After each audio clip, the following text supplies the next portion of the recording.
Here, a breath is a privilege, life is a borrowed debt, and death is a constant.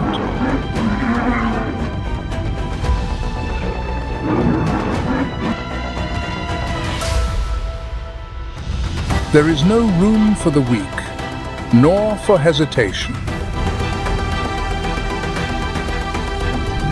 The victor takes all, the loser turns to dust.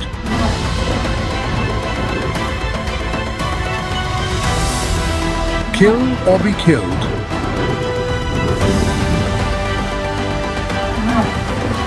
Welcome to the planet's most brutal arena.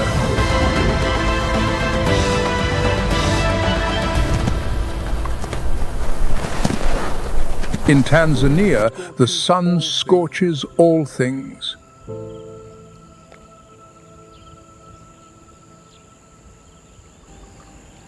As the dry season drains the last strength from the savannah, the river becomes the ultimate salvation.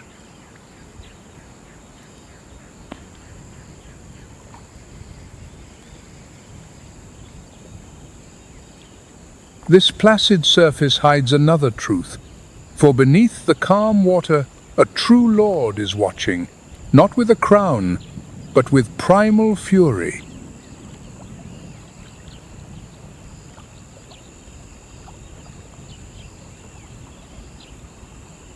They dominate this riverbank.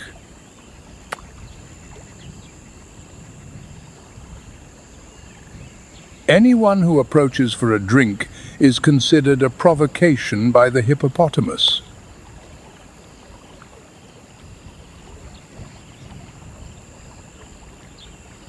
Yet, there are still those who underestimate their latent power.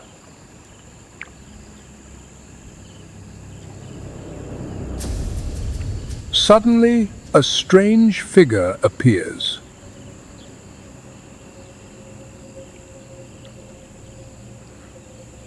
A lion, the predator of the savannah.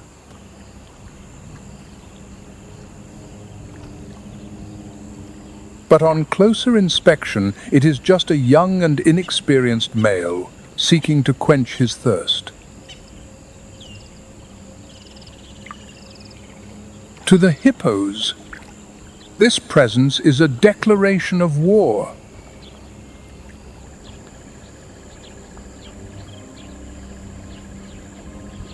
With a bite force exceeding 8,100 pounds, a hippo can crush an enemy's skull like a watermelon.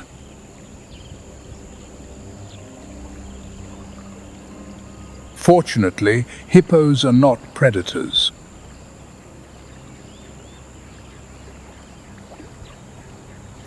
But any predator that appears in their territory is a nuisance.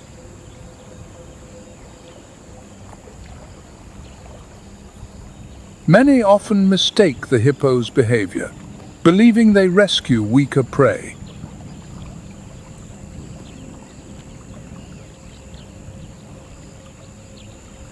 But the true nature of the hippopotamus is entirely different. For them, the river is not a space to be shared. Every intrusion, whether by predator or prey, is an offense to their supreme authority.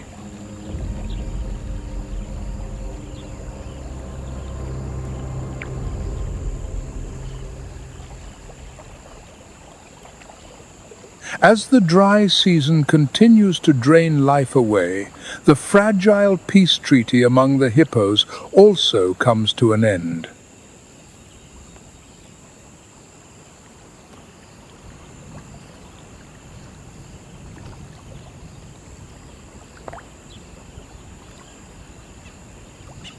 Hippos cannot live without water.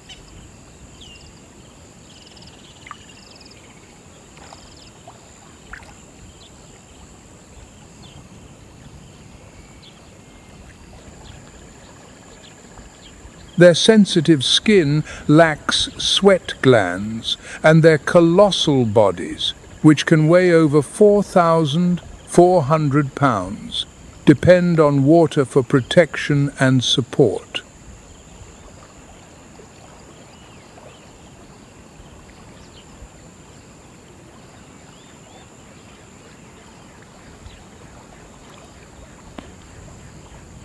When the deepest pools become scarce, space begins to tighten.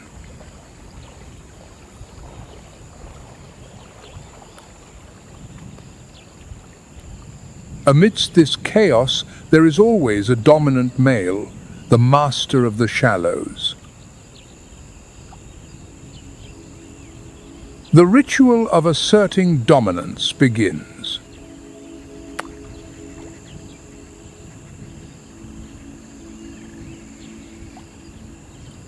This is not a vulgar act, but a display of supremacy and power.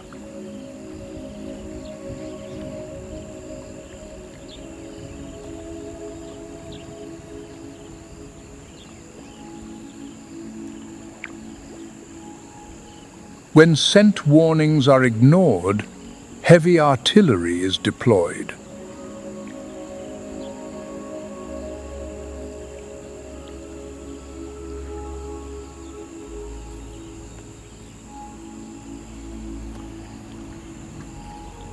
The jaws open to an angle of 150 degrees. What looks like an oversized yawn is, in fact, a mortal threat.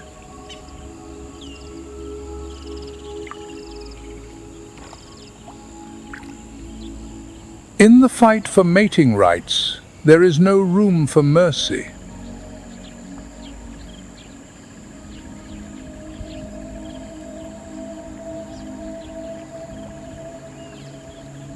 The loser bows his head, allowing the victor to mount his back.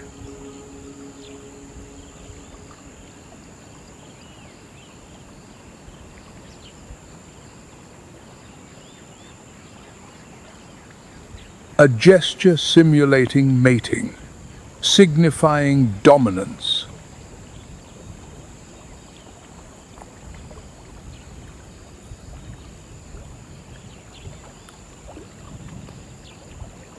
Meanwhile, some young males, not yet mature enough to challenge, display their strength in terrestrial races.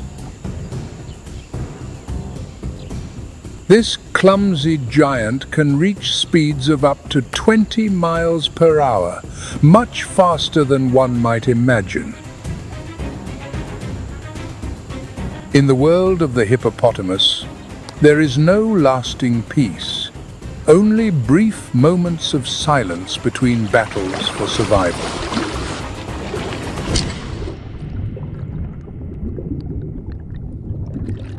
Beneath the water, a new hippo life begins after the mother's 8-month gestation.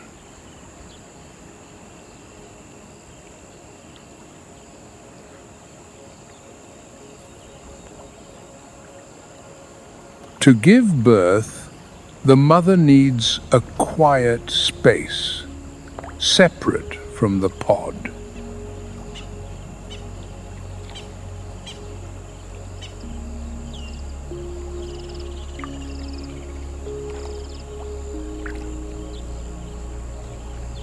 The calf is born in the water, weighing between 55 and 110 pounds, and must swim to the surface for its first breath.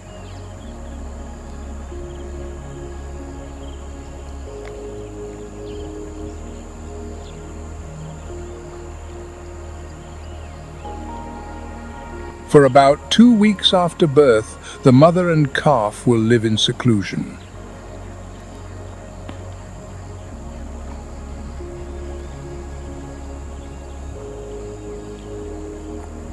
This period helps the calf to imprint, memorizing its mother's scent and call, while staying clear of dangers from the pod and predators.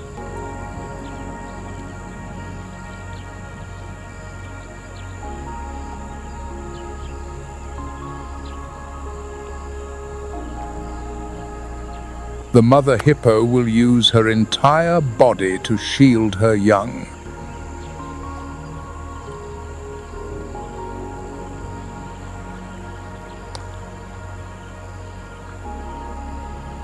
Once the calf is strong enough, they rejoin the community.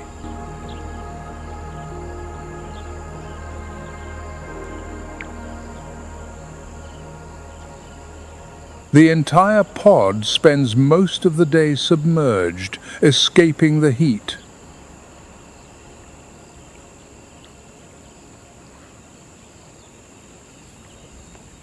But every piece must be fought for.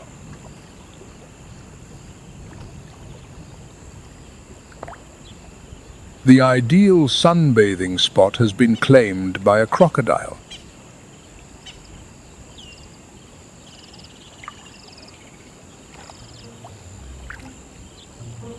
And the VIP position is reclaimed with little courtesy.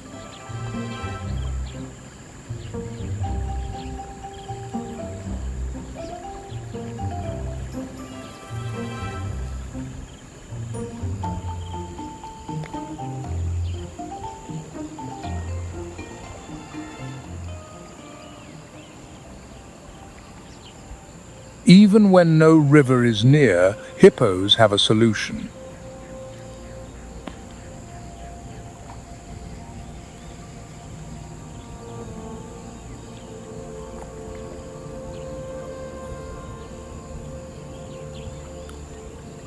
Natural mud is an alternative.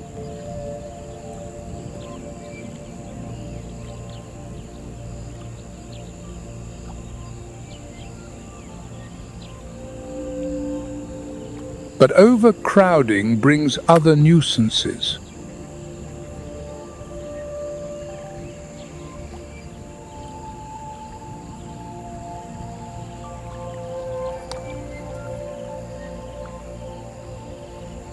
Parasites.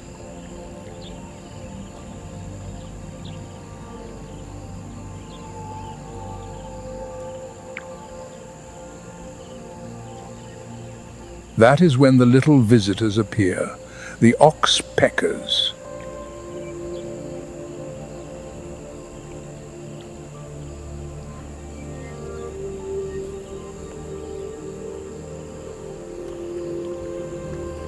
These birds treat the hippo's broad back as a buffet.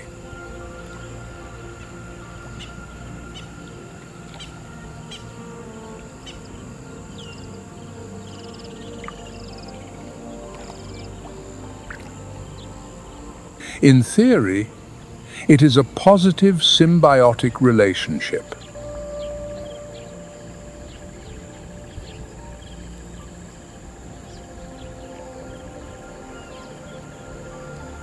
But sometimes the oxpeckers become greedy.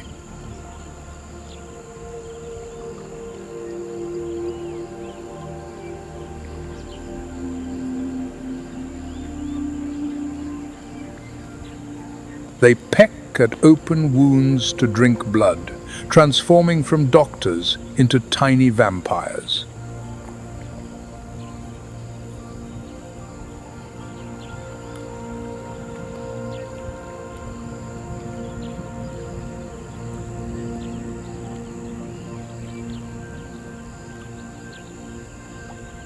However, the most surprising thing about the hippopotamus is not found on the surface, but at the bottom of the river.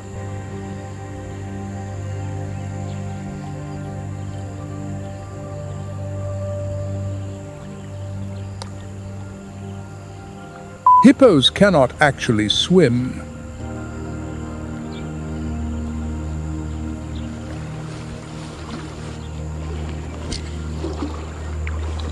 Their dense bone structure and immense body weight cause them to sink instantly, unable to float.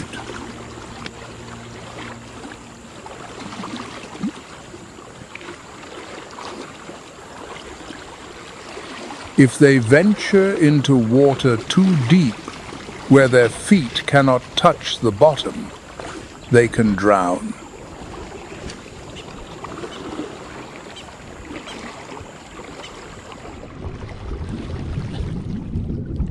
Instead of swimming, they walk underwater.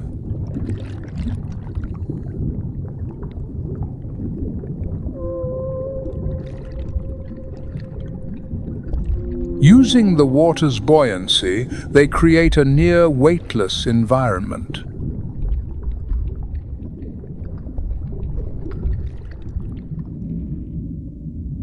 In this way, the hippos perform graceful strides, much like astronauts on the lunar surface.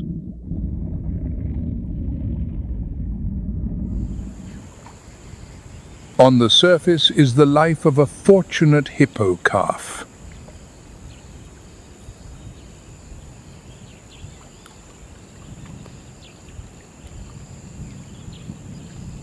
But on the savannah, nothing is easy.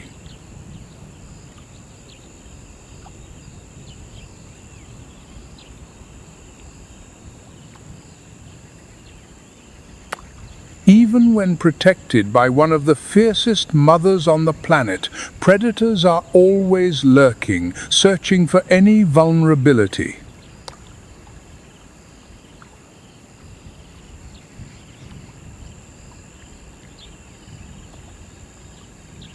The river, both home and sanctuary, is also the stage for its first drama of survival.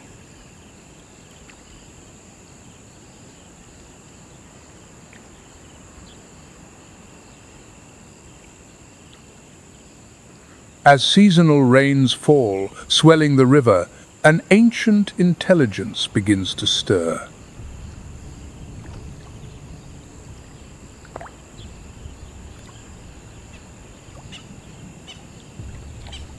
The Nile crocodile.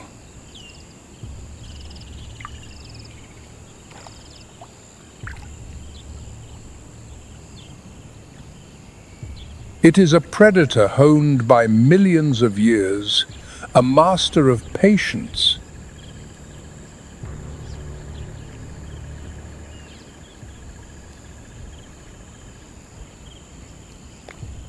It need not hurry. It only needs to wait.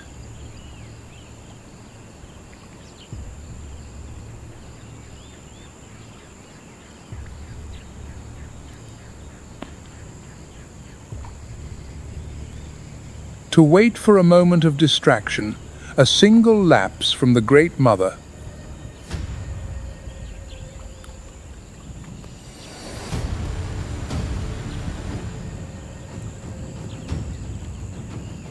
For the calf, a snatch from below could be the end of a life just begun.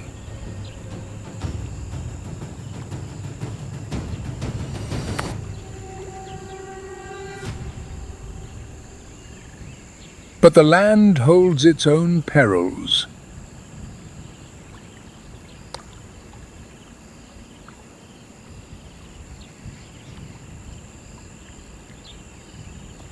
When the pod leaves the relative safety of the water to forage, they enter another kingdom, ruled by the lords of the grassland.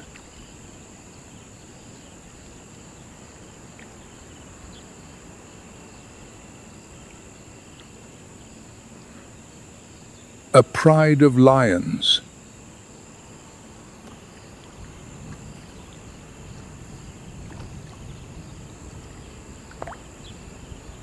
Their strategy is to observe and wait for an opportunity.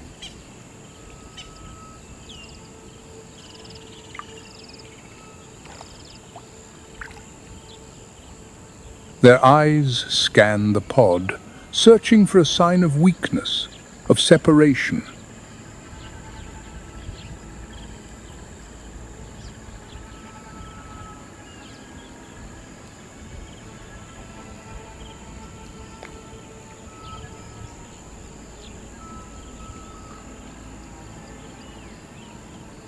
They will wait patiently until the calf, even for a moment, is separated from its mother's protective wall of flesh.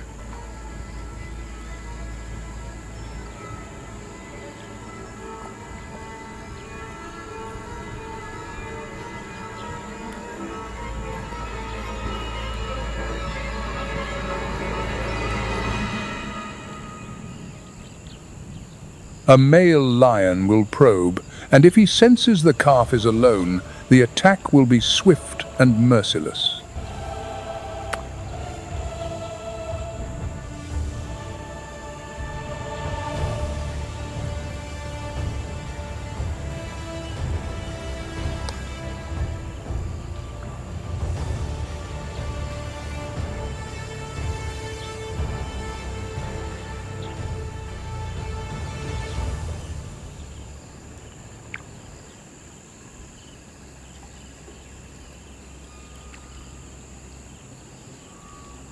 And perhaps the most agonizing threat comes not from another species, but from its own kind.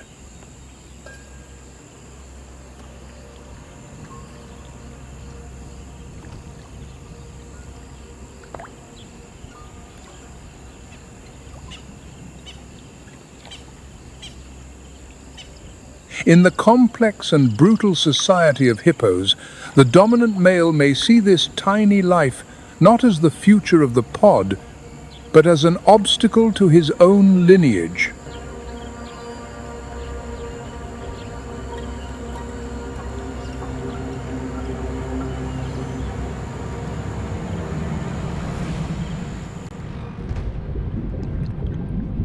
It is a dark evolutionary strategy known as infanticide.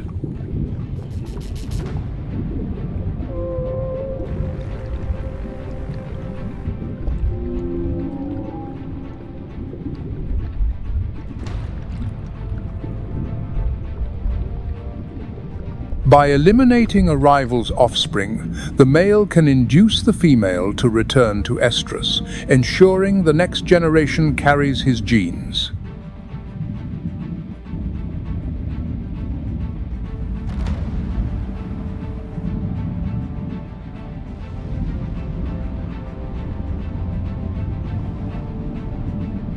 Faced with such an attack, even the most resilient mother becomes powerless.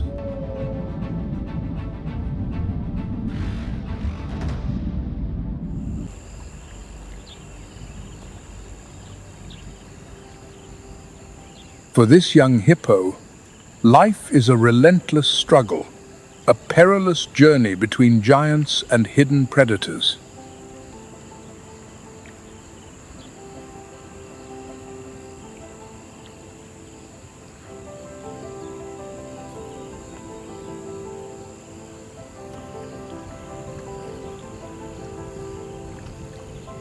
To survive just one day is, in itself, an extraordinary victory.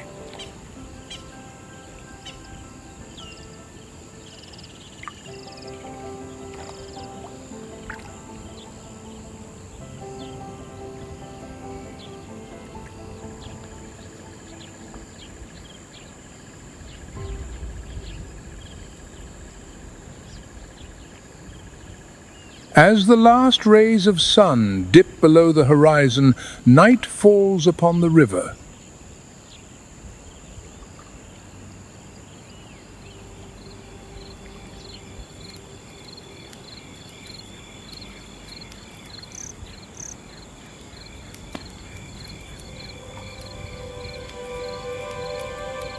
It is then that a great transformation occurs.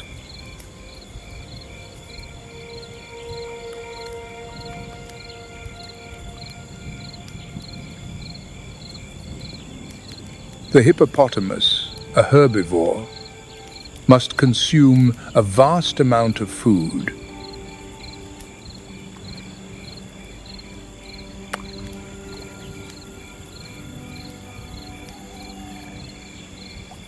To sustain their massive bodies, they must eat between 88 and 110 pounds of grass each night.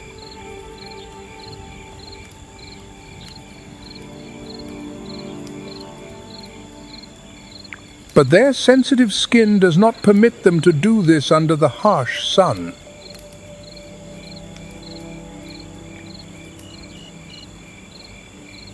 And so, the night is their ally.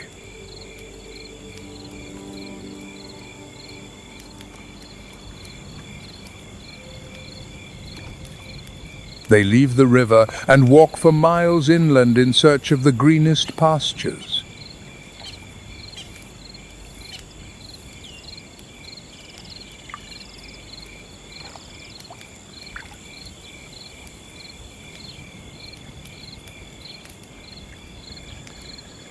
But tonight, on its familiar path, the hippo is not alone.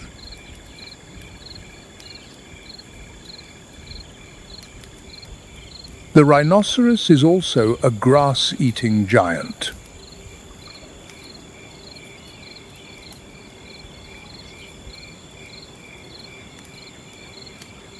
Two of Africa's great titans, who usually ignore each other's presence, now face off in a strange encounter.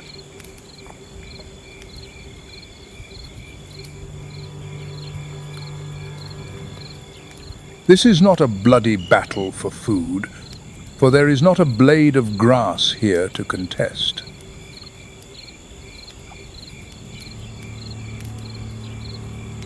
The rhino, perhaps lonely and seeking interaction, makes the first move.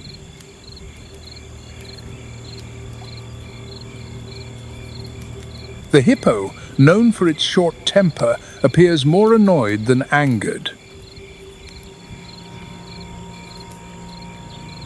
But no confrontation ensues.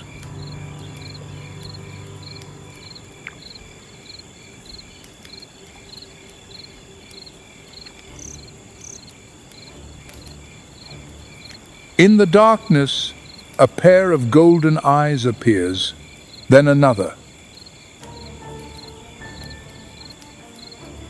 Lions. Why are lions considered the lords of the night? The secret lies in their retinas.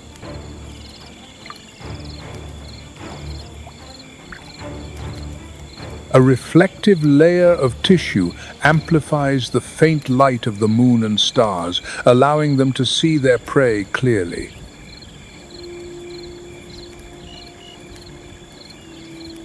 The pride has spotted the giant hippo, but the hippo shows no fear.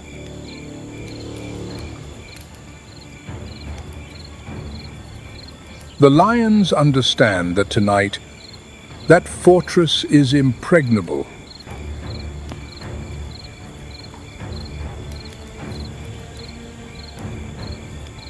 They retreat, leaving the giant to continue its solitary path back to the safety of the water.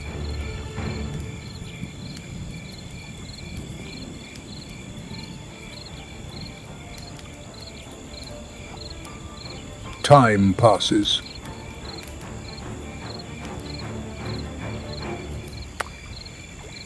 Empty stomachs do not allow the hunters to rest.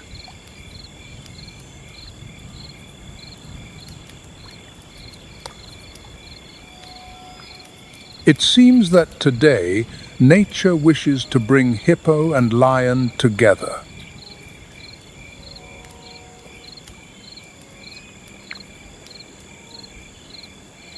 Another hippo, perhaps younger or simply less fortunate, has lost its way.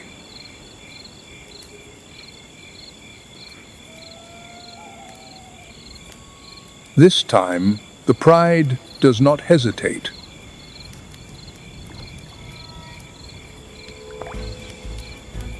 They cannot return empty-handed today.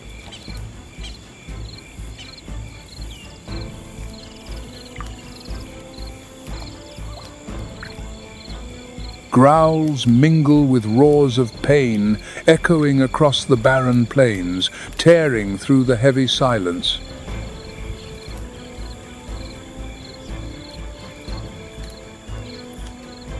This time, the fortress has fallen.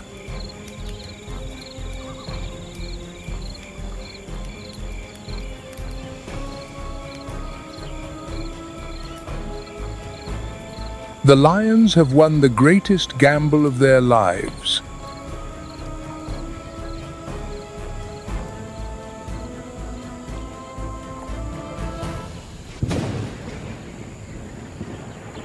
The cycle of time has washed away the harshness of the dry season.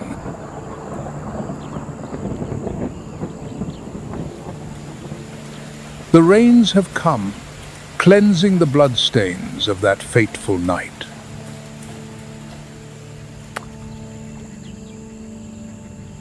The very same place where the giant hippo and its calf fell to the lion's claws.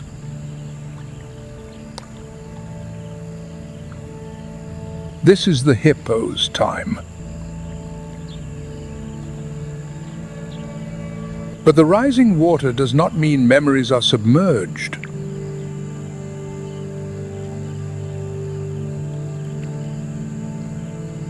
With the arrival of the rains, the river belongs to the hippos.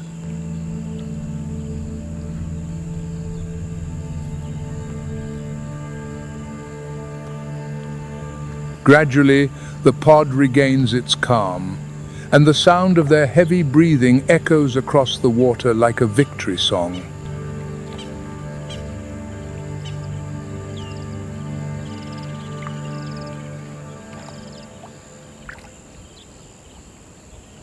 As the echoes of the life and death struggle with the lion's fade, the ground trembles again, but now to a new rhythm.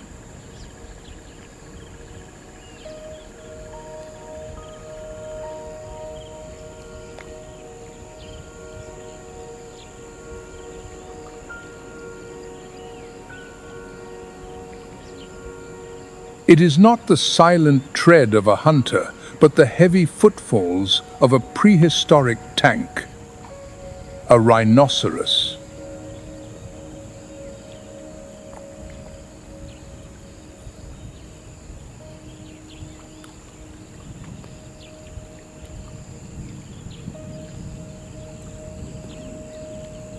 Nature has given the rhino a nearly indestructible armor and a lethal keratin horn, but in return has taken its sharp eyesight.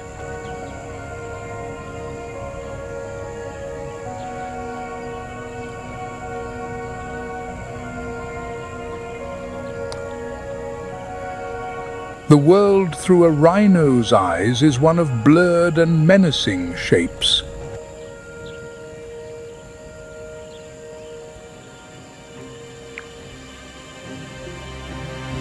For such a fiercely territorial defender as the hippopotamus, this deviation cannot be ignored.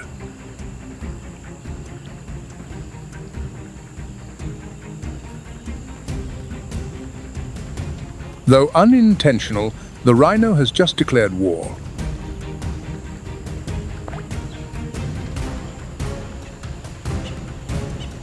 The hippo needs no explanation.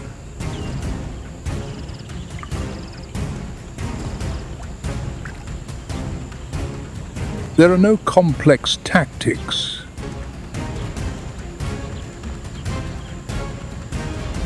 Merely brute force against brute force.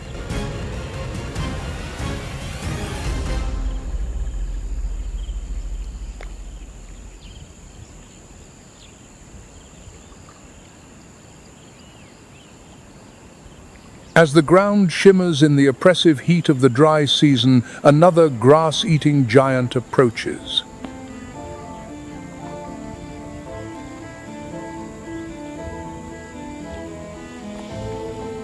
This time, will the hippopotamus be the one to yield? After all, both need the river.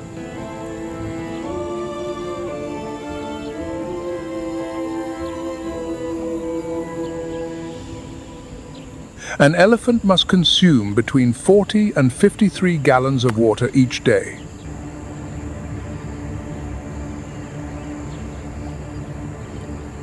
This immense biological need forces it to trespass on hippo territory.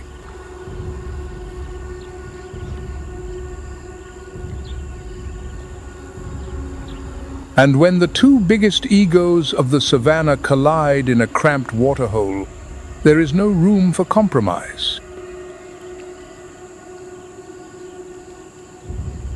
This male hippo is truly courageous. Science calls this an asymmetrical conflict. But the hippo realizes its mistake, and luckily, there is still time to retreat.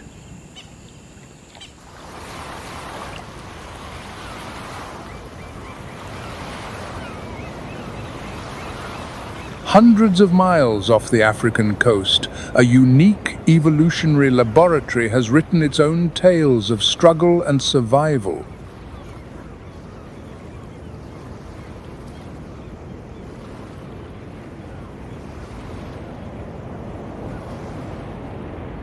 Amidst the waters of the Indian Ocean, Madagascar rises as a world apart.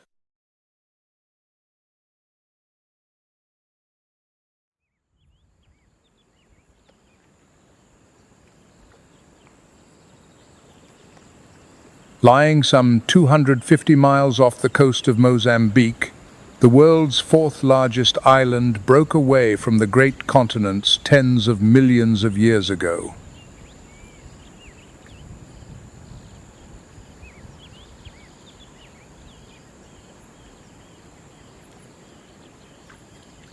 This geographic isolation has allowed its creatures to evolve along unique paths found nowhere else.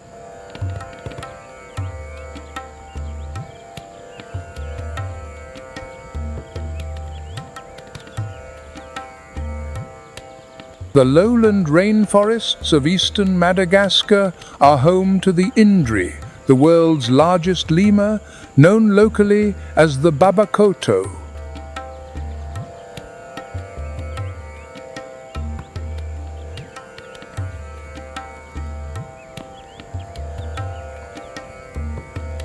Some 60 million years ago, their ancestors crossed the ocean on natural rafts of vegetation to reach this island.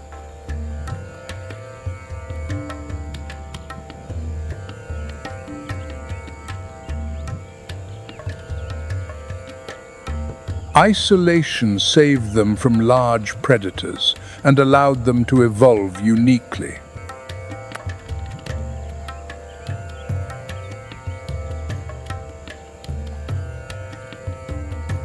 The Indri can stand up to 3 feet tall and weigh between 15 and 20 pounds.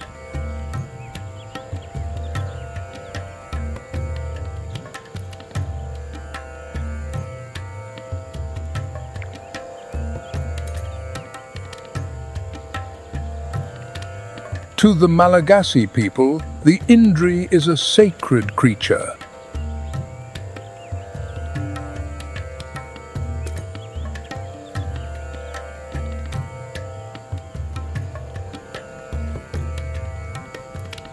Traditionally, harming an Indri is fady, an absolute taboo.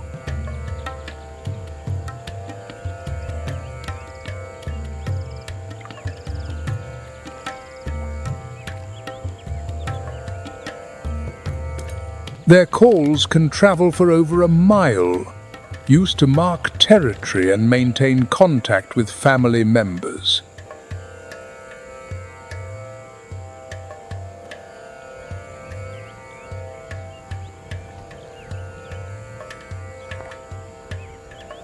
Unfortunately, their habitat is shrinking rapidly.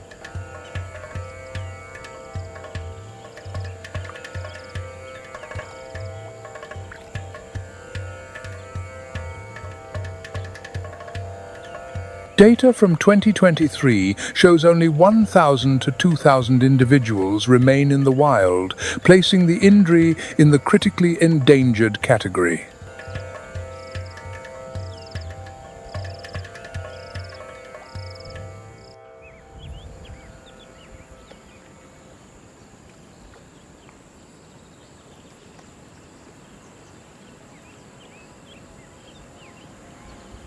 Hidden beneath the dense foliage of Madagascar's forests, the leaf-tailed gecko is a true master of disguise.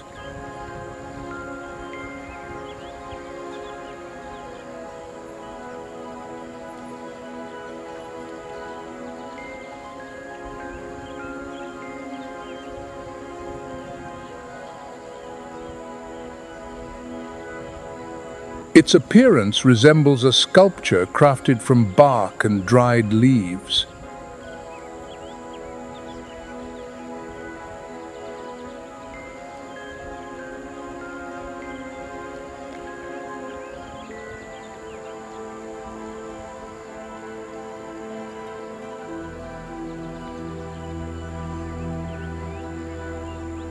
The intricately patterned skin blurs all body lines.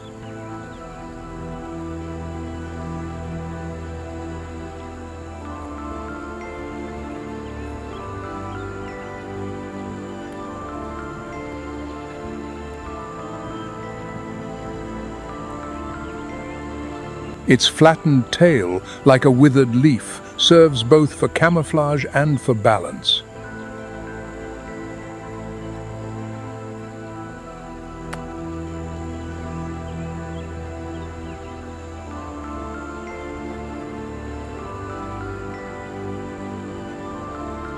As night falls, the leaf-tailed gecko begins its hunt.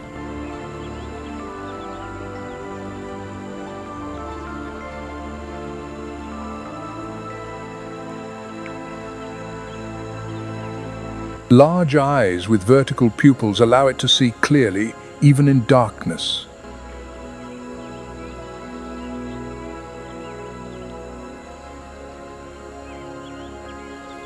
They play a vital role in controlling insect populations and maintaining biodiversity in the forest ecosystem.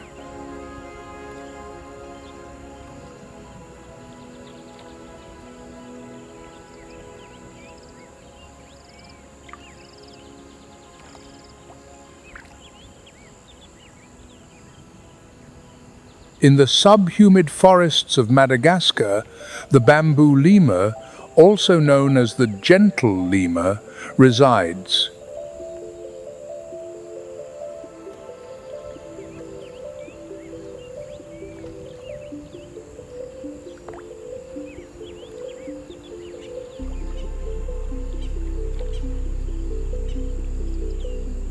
Their primary food source is bamboo, a plant containing cyanide, a poison to most creatures.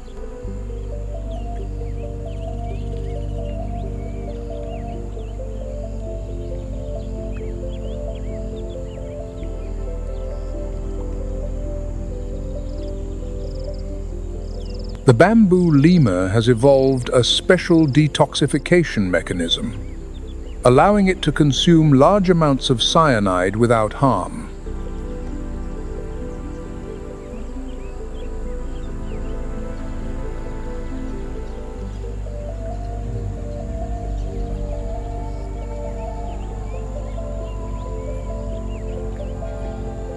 The conservation status of this species is alarming.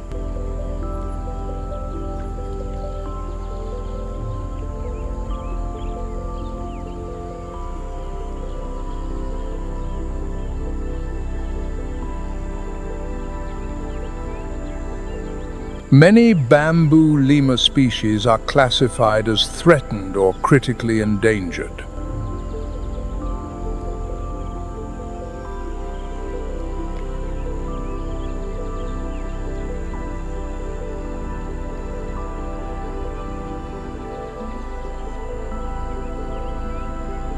Among them, the greater bamboo lemur has fewer than 1,000 individuals left in the wild, facing imminent extinction.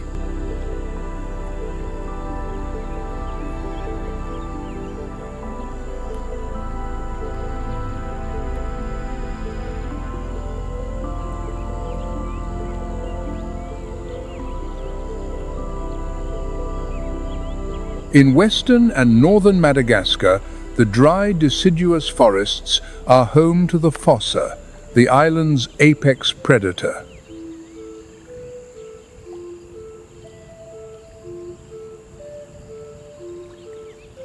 It is a living symbol of adaptation in an isolated world.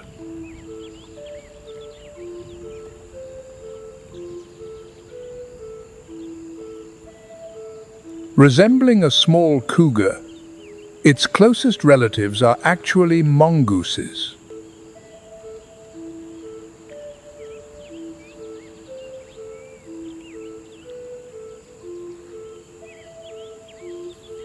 The fossa is a unique example of convergent evolution.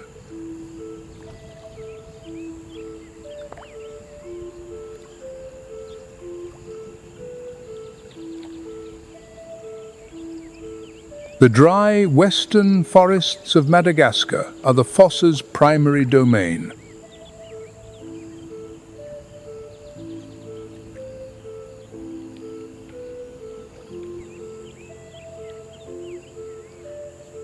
Although it can be found in other areas, this is where its population density is highest.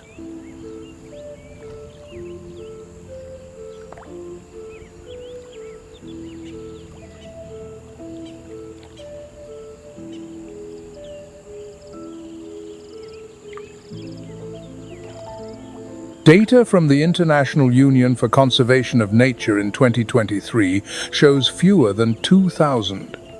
500 mature individuals remain in the wild.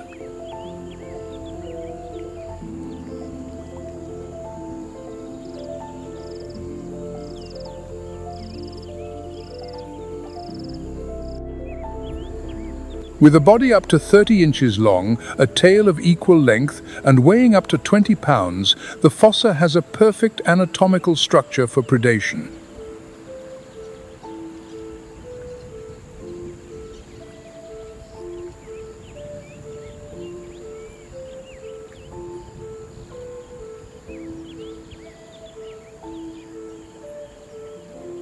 Powerful legs and semi-retractable claws allow it to move with agility, both on the ground and in the trees.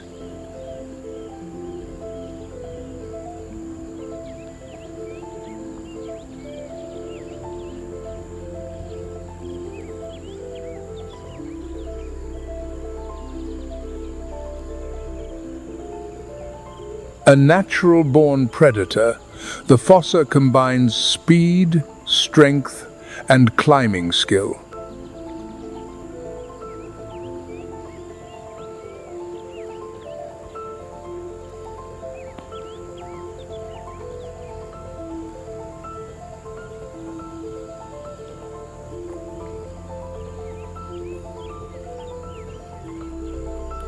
It hunts birds, reptiles, and small mammals, especially lemurs, which make up about 50% of its diet.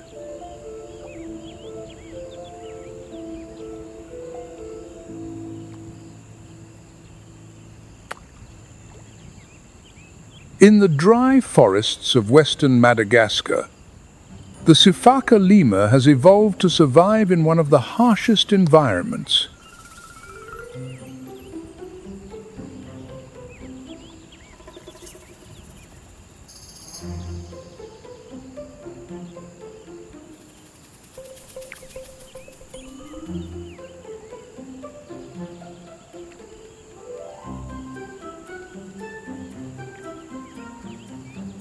Amidst aridity and adversity, they have developed remarkable survival strategies.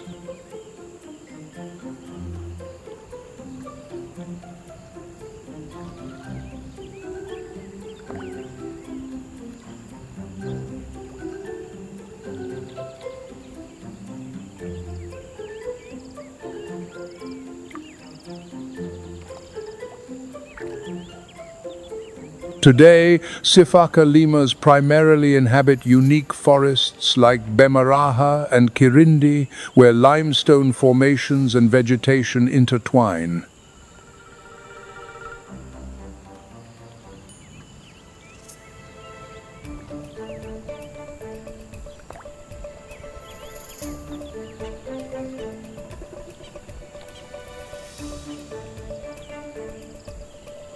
According to the IUCN, some species like Deccan sifaka have fewer than 2,500 mature individuals left in the wild.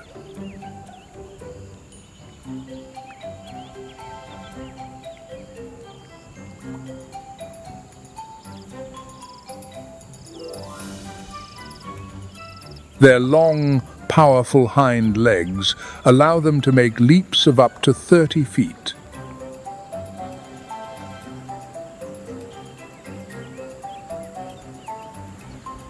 They live in small groups of 3 to 10 individuals, usually led by a female.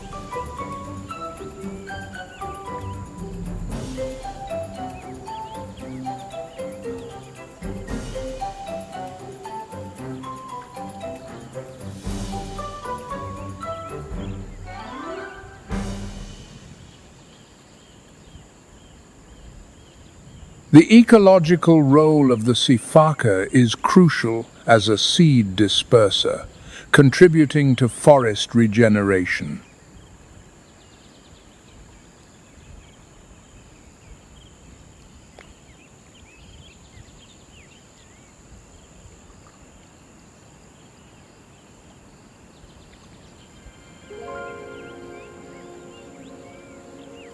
In the succulent woodlands, Standing's day gecko is a vibrant highlight.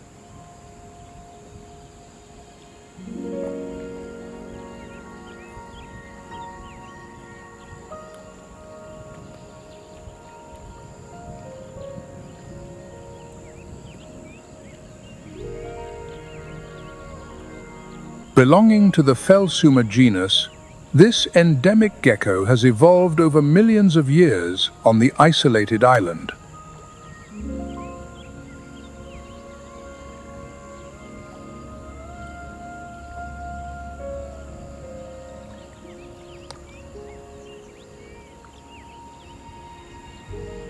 Its green skin, dotted with red and blue spots, helps it camouflage against baobab trunks in bright light.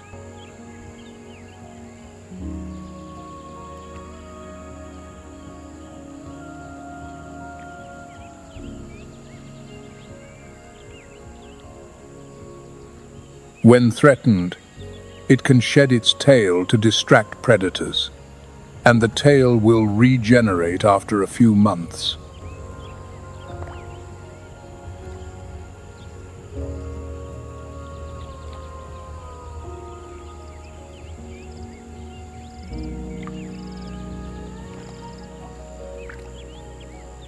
In this ecosystem, Standing's day gecko is an essential part.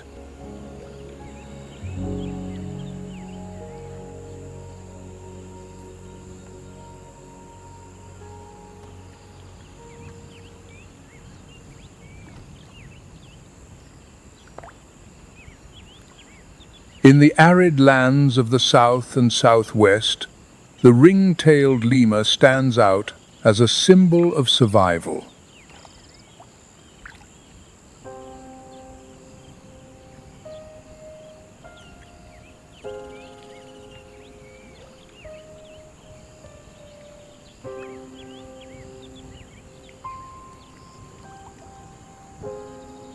Adapted to scrub forests and savannas, they face year-round shortages of water and food.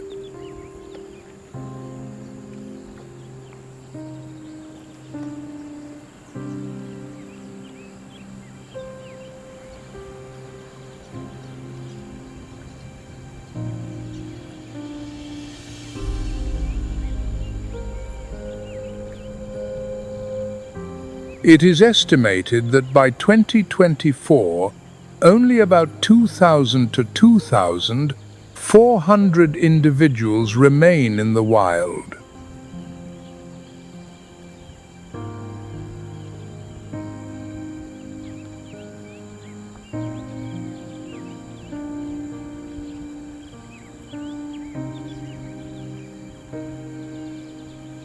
Its long tail, with alternating black and white stripes, not only aids in balance, but also serves as a visual signal for communication.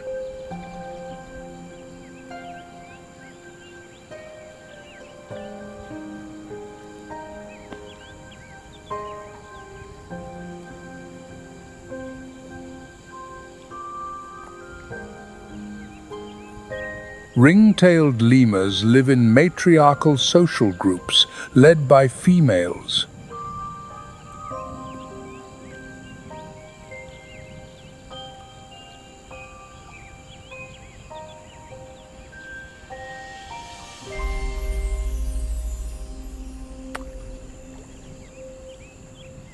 They play a vital ecological role by dispersing seeds through their feces, helping to maintain the vegetation of the dry forests.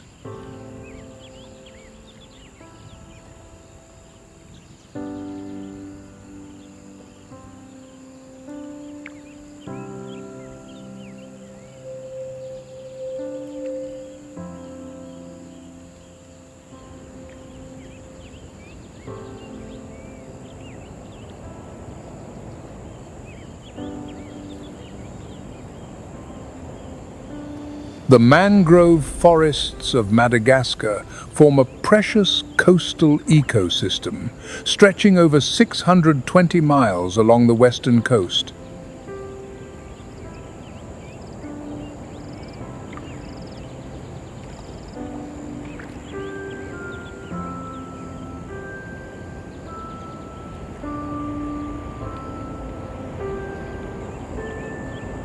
The combination of brackish water and sediment-rich soil provides a haven for plants like mangroves and Avicennia.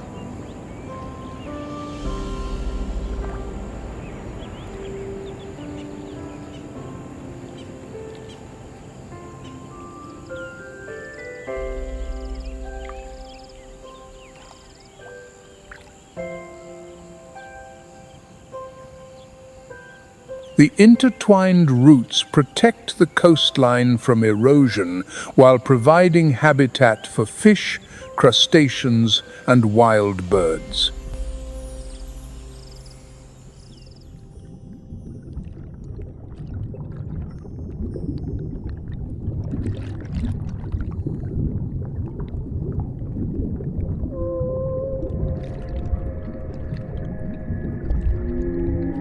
Along the Betsiboka estuary, green sea turtles often appear on the sandbanks and in the mangroves to rest and feed.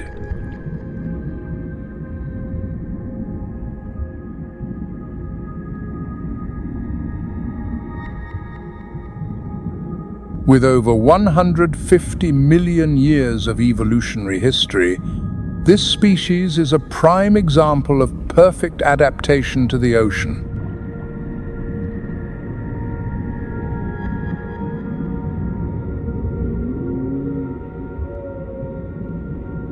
The mangrove ecosystem offers safe refuge from predators and an abundant food source.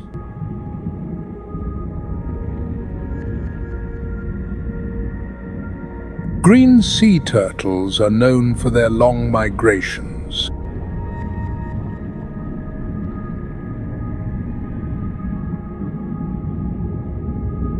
They travel thousands of miles to return to their birthplace to lay eggs.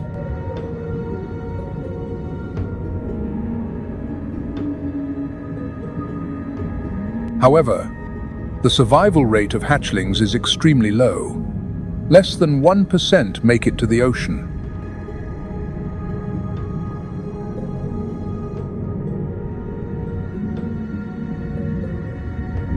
Currently, the conservation status of this species is worrying due to mangrove loss, pollution, and hunting.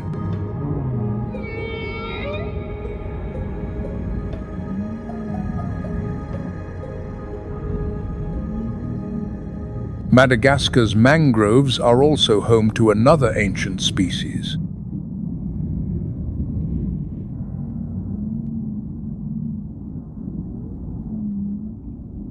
The hawksbill sea turtle.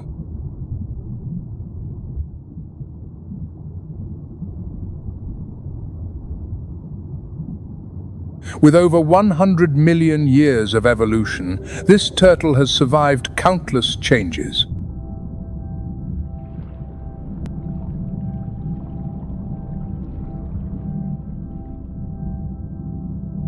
Its curved, sharp beak is a specialized tool for scraping food like sea anemones and sponges from rock surfaces.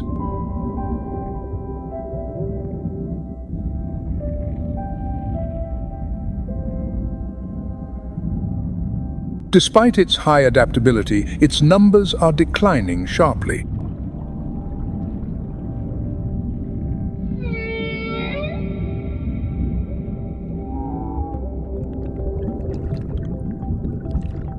The IUCN has classified the hawksbill as critically endangered.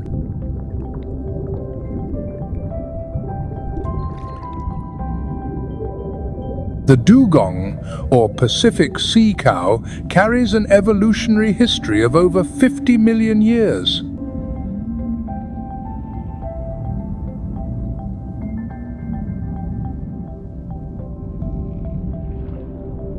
From terrestrial ancestors, it has fully adapted to a marine environment.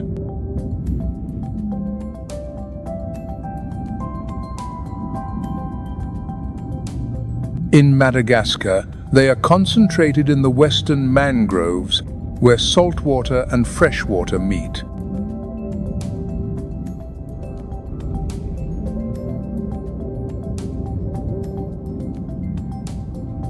Its fusiform body is perfect for navigating narrow, sediment-rich waters.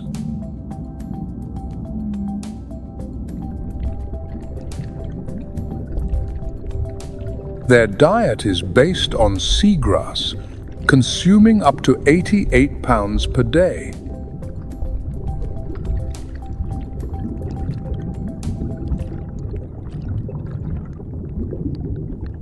Currently, their population on the island has dwindled to just a few hundred individuals.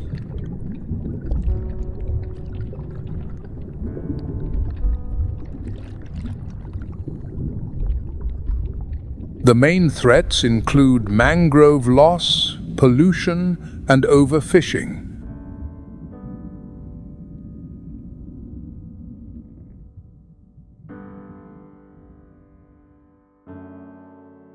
Madagascar, the red island in the Indian Ocean, is a symbol of nature's enduring vitality.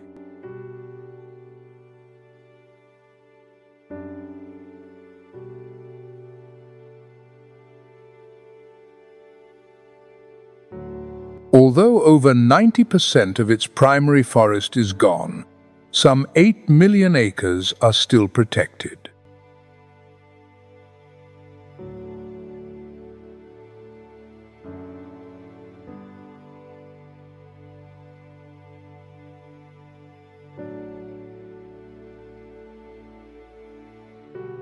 In the past 3 years, over 5 million native trees have been planted, alongside programs for turtle re-release, wildlife trade control, and mangrove restoration.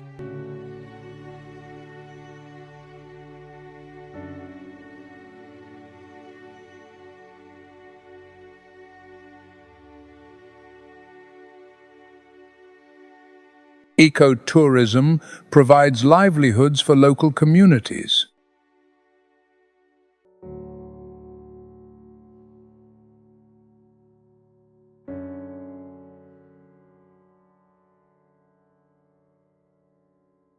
But Madagascar needs the world's help to preserve its lemurs, baobabs, and unique ecosystem for the future.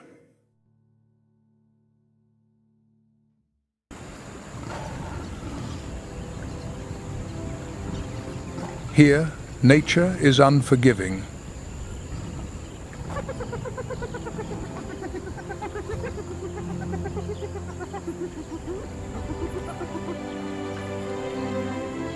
Every rainy season, every drought, every changing river rewrites the balance between predator and prey, between life and death.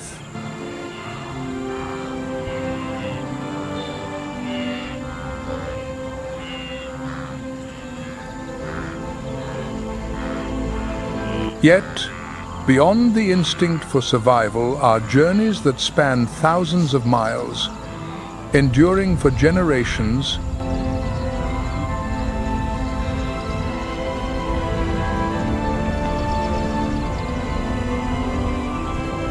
where species have learned to adapt, to endure, and to triumph.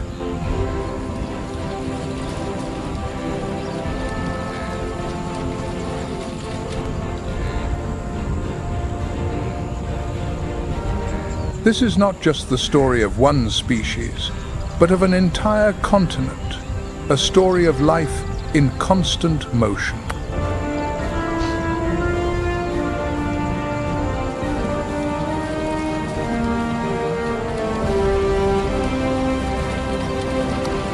Welcome to the Wildlife Documentary.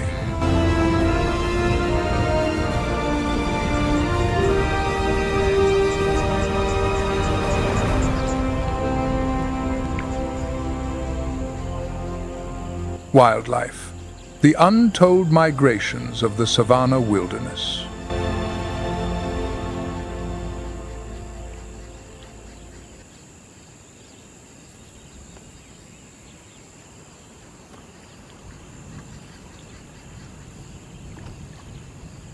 While the great migrations of millions of animals capture the headlines,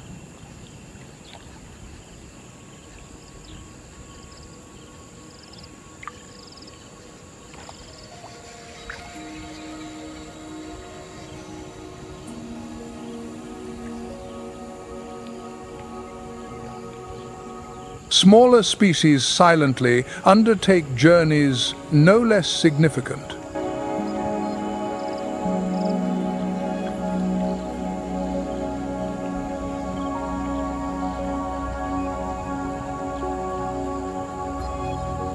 These hidden migrations, though less noticed, are the fine but crucial threads that weave the complex ecological tapestry of the savanna.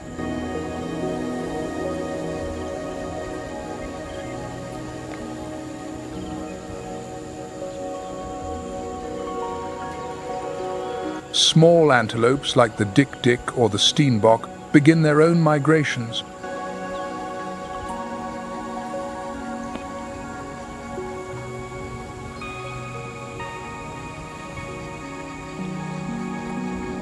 Unlike the vast herds of wildebeest, these antelope move in small groups, often just a few individuals or even alone.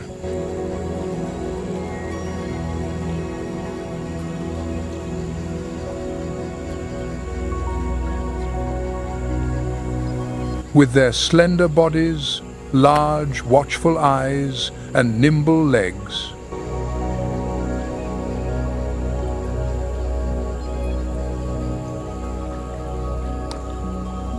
they navigate narrow paths, avoiding the main routes of the larger herds.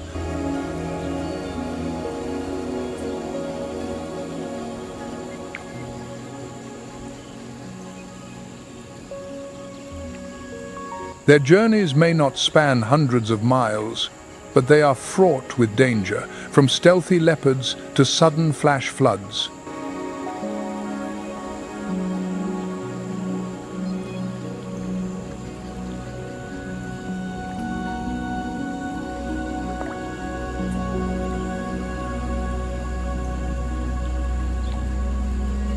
The dik-dik, so small it stands only knee-high to a human, moves seasonally in search of young shrubs and tender leaves. Its primary food,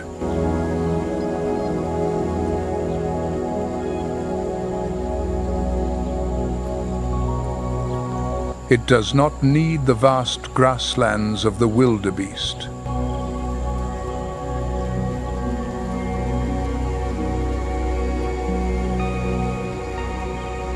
But its survival depends on the patches of land where the rain brings forth rare green shoots.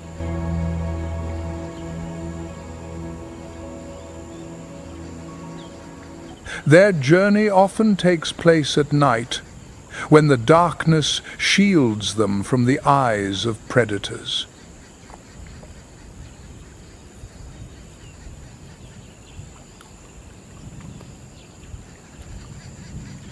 Every step is a delicate dance.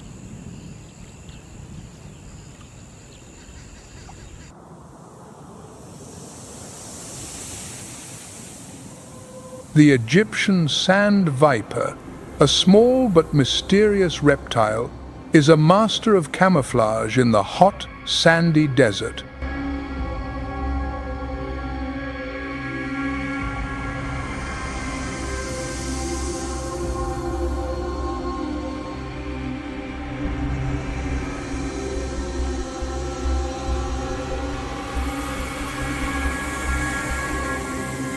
Unlike larger snakes like pythons or cobras, the Egyptian sand viper is compact, only 8 to 14 inches long.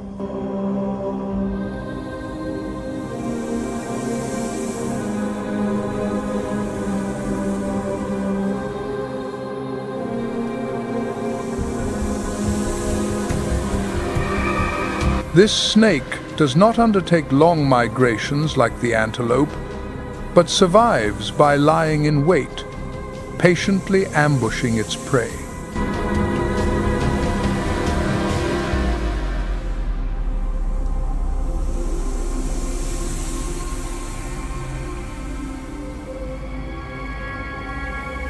Buried in the sand, with only its keen eyes exposed, it strikes with lightning speed when a small lizard or insect passes by.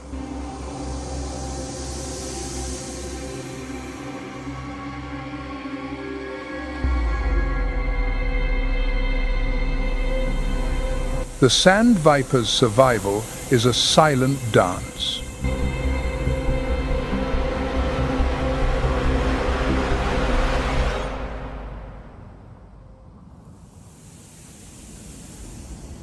Every movement is calculated to avoid the scorching heat of the day and the cold desert nights.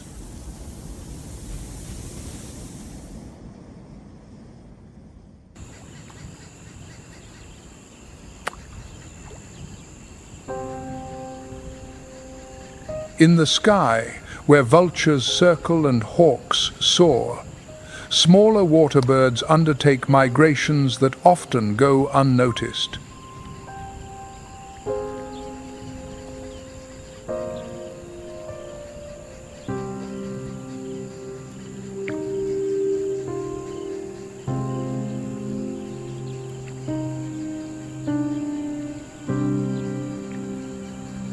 Storks, cranes, and spoonbills, with their delicate but resilient wings, fly hundreds of miles in search of the wetlands born from the rainy season.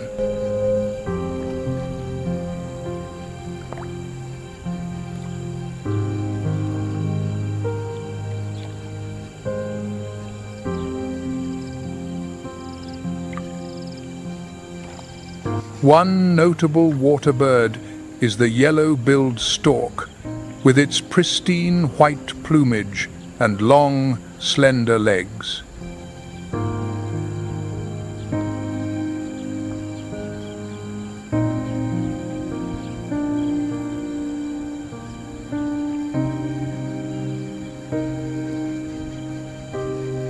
They travel in small flocks, often just a few dozen, flying low over the water in search of newly flooded areas.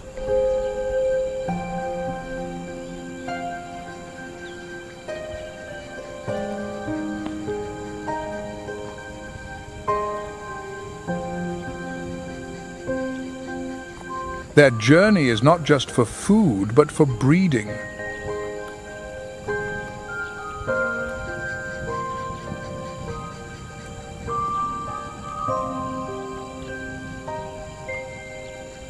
As the floods create wetlands, the storks build their nests in half-submerged trees, laying their eggs and raising their young.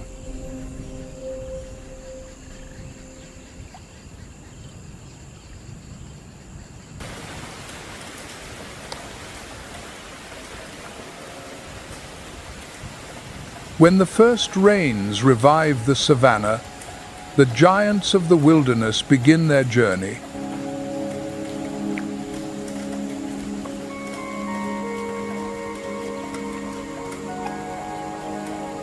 Herds of African elephants, massive creatures imbued with a primal strength, move slowly but with a majestic presence.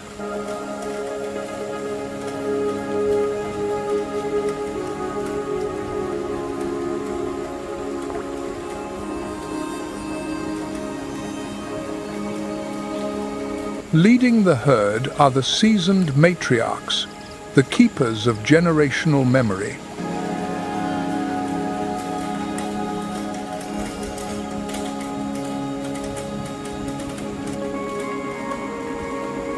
The instinct of the elephant is a wonder of nature.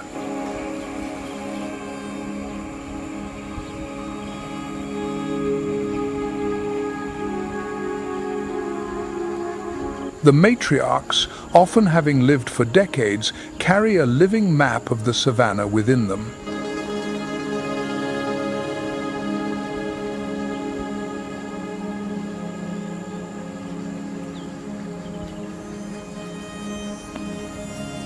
They remember the underground water sources hidden deep within the earth.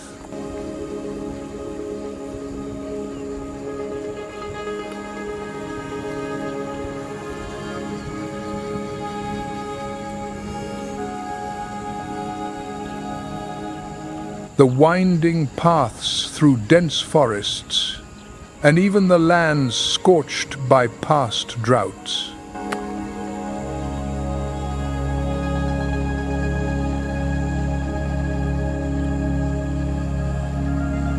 An old matriarch can pinpoint the location of a waterhole she visited decades ago, even if the landscape has been altered by wind, rain, or fire.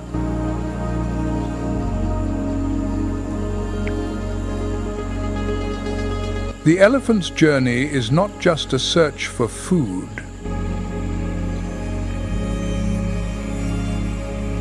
It is a pilgrimage.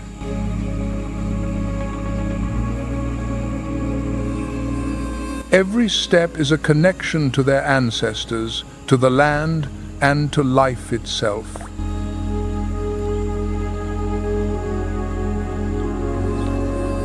As they move, the young calves, with their small ears and clumsy trunks, learn from their mothers and grandmothers.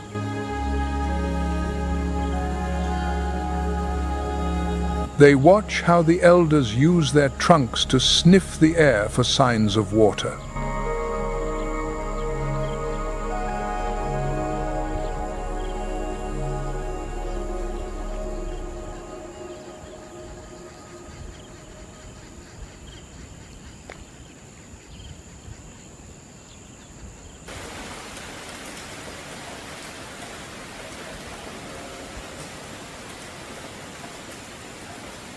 The rainy season, with its intense downpours, brings life to the savannah.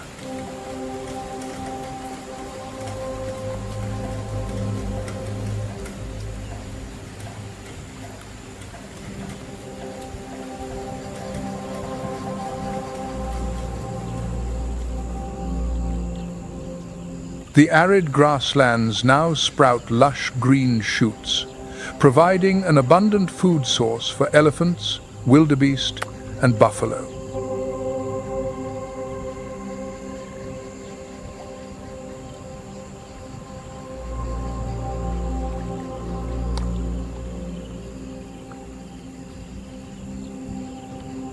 The wildebeest and buffalo, their companions on the savannah, also take advantage of the rainy season to graze on fresh grass, building up strength for the journey ahead.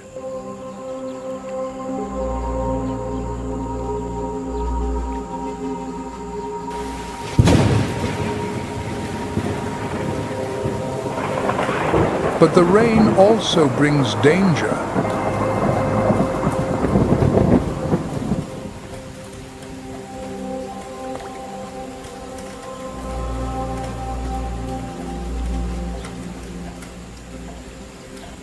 The ancient paths, once dry and easy to travel, turn into muddy quagmires.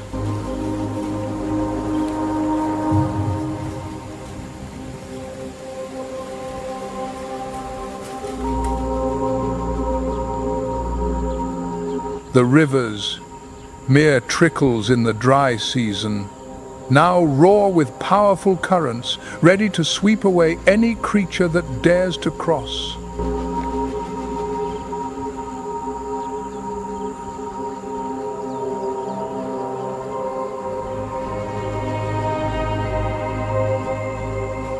For the elephant herds, these rivers are a major challenge.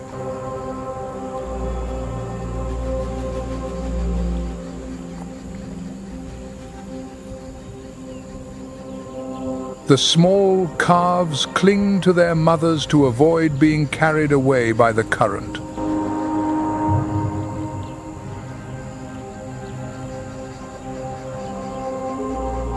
The wildebeest and buffalo face similar dangers.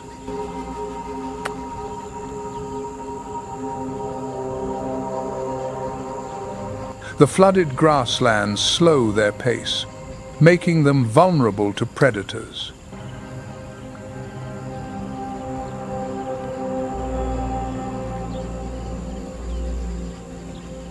On this journey, the giants do not travel alone.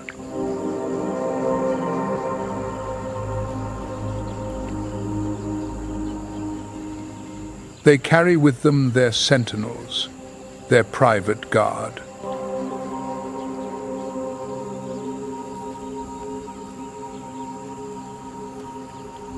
It is an ancient pact. In exchange for sustenance, the oxpecker offers its eyes.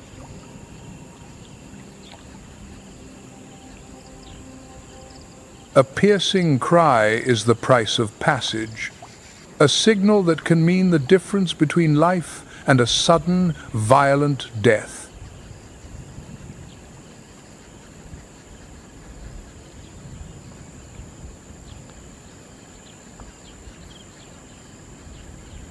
On the savannah, the terrain shapes not only the path of the herbivores, but also the strategy of the predators.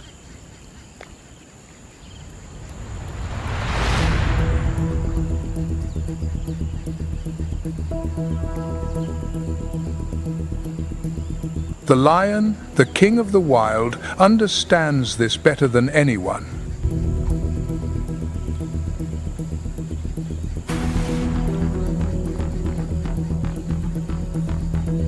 But the lion does not rely on brute force alone.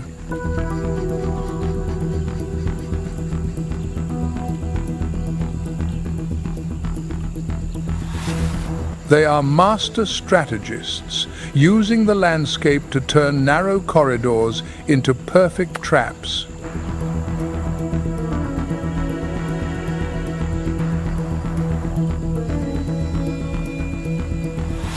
These corridors are often bottlenecks on the migration routes, a small canyon between two hills.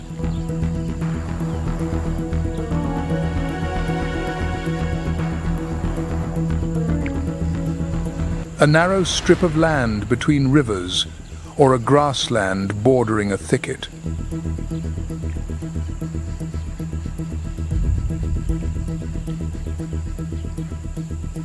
The lions know this.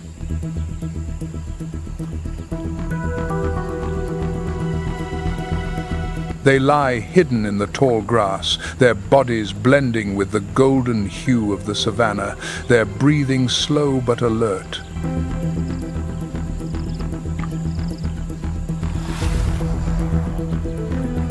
A lead lioness, honed by years of hunting, signals her pride with subtle flicks of her tail.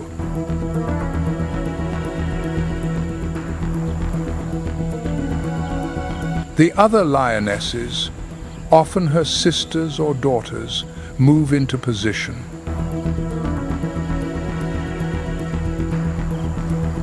As the herd approaches, tension fills the air. The thundering of hooves, the cries of lost young, and the smell of dust create a chaotic scene.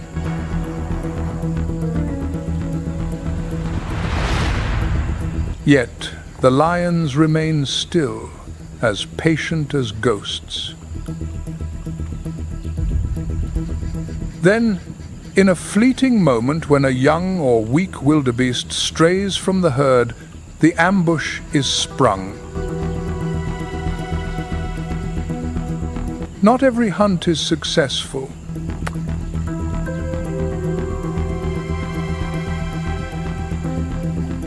The wildebeest, though prey, are not easily defeated.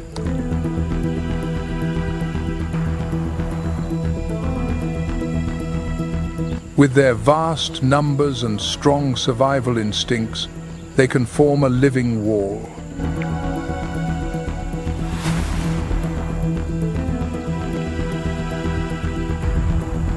A young, inexperienced lion risks serious injury if it targets a healthy wildebeest.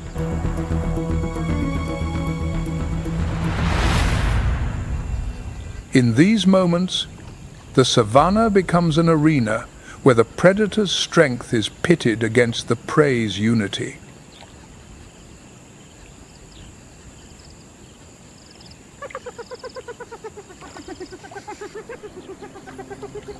If the lion is a patient strategist, then the hyena is a relentless opportunist, with its eerie calls echoing in the night.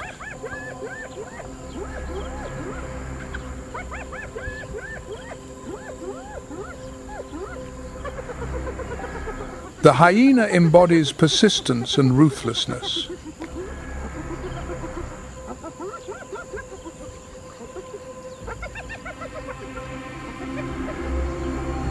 Lacking the overwhelming power of the lion, it compensates with fearsome intelligence and unparalleled stamina.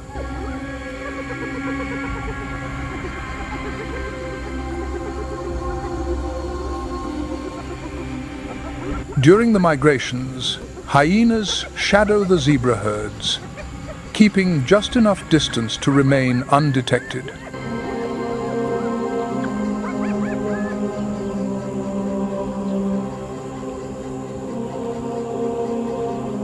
The zebras, with their striking black and white stripes, move in tight formations, protecting one another from danger.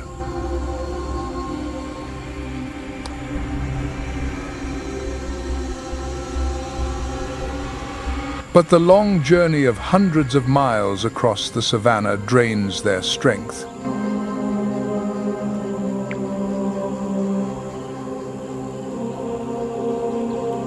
The young, the old, or the injured fall behind, becoming prime targets.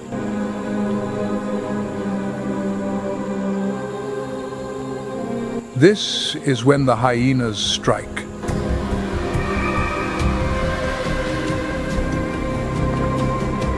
Unlike the lion, the hyena rarely attacks a healthy herd head-on. Instead, it waits patiently. Hyenas are not just predators.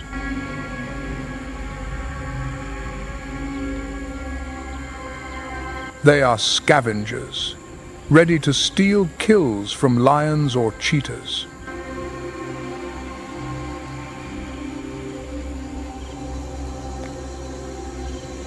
A pack of hyenas, with their superior numbers, can force a lone lion to abandon its prey.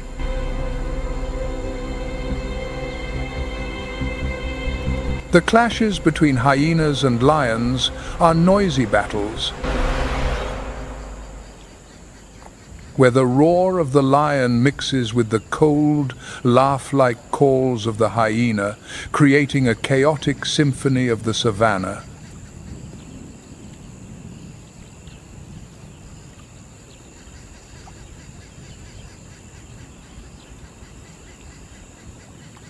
On the savannah, every ambush is a battle for survival, where speed, stamina, and strategy determine who lives and who falls.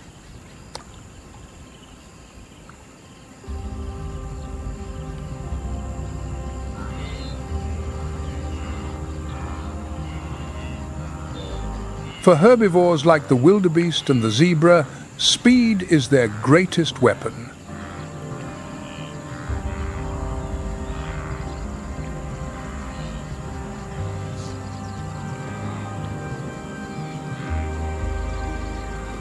A wildebeest can reach speeds of up to 50 miles per hour in seconds.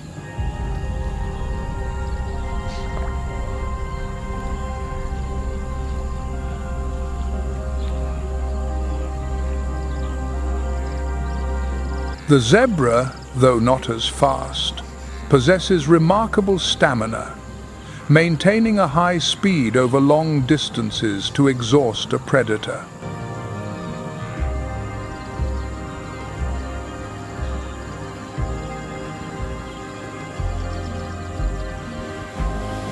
But speed alone is not always enough.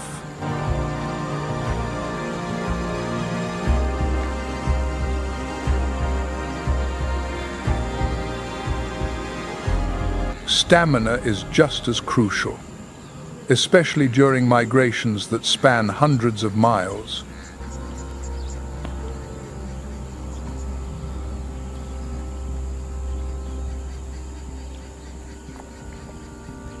Conversely, predators also need stamina to keep up with their prey.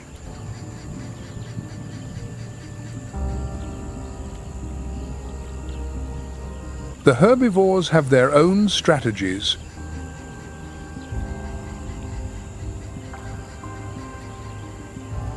Wildebeest move in large herds, creating a chaos that makes it difficult for a predator to single out a target.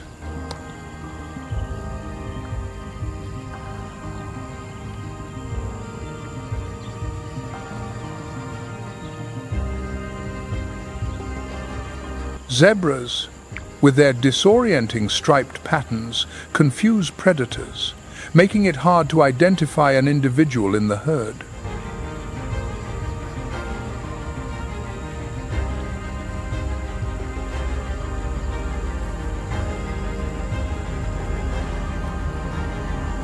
A wildebeest might pretend to run slowly to draw out a predator, then suddenly bolt.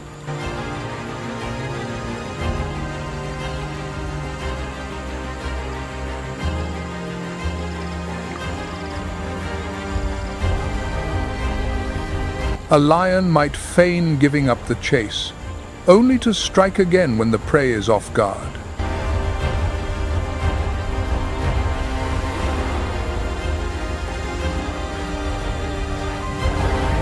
In these ambushes, there are no true winners or losers.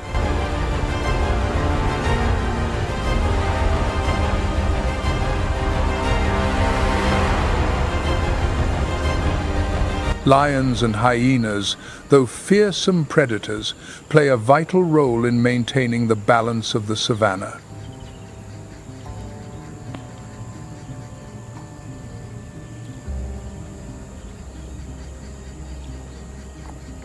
By culling the weak, the old, or the sick, they ensure that only the fittest individuals survive to pass on their genes.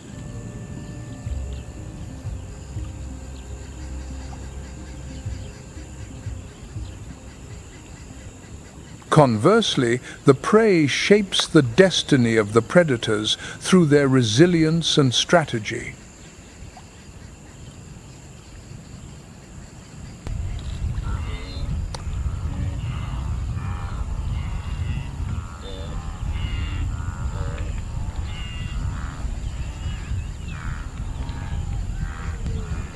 On the African savannah, where life and death are intertwined in every breath, nature is not just a stage, but a formidable opponent.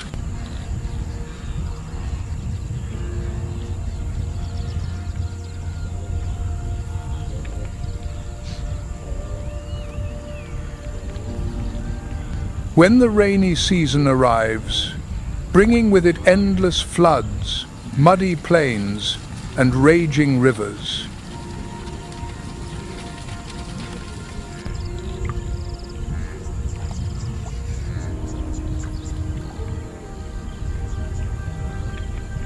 the migration of millions of wildebeest, zebras, and buffalo becomes a brutal battle against the elements.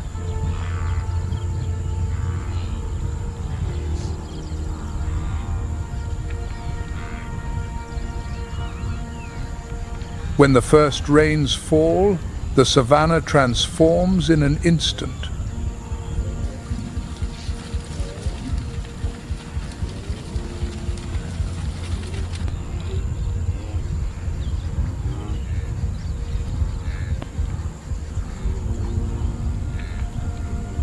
The arid grasslands, once scorched by the dry season's sun, are now submerged in water.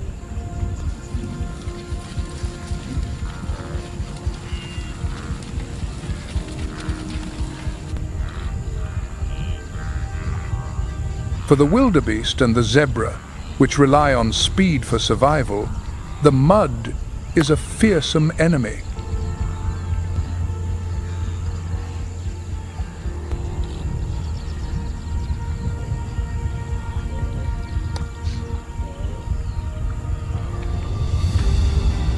Their slender legs, designed for sprinting across the plains, sink deep into the thick mud, slowing them down.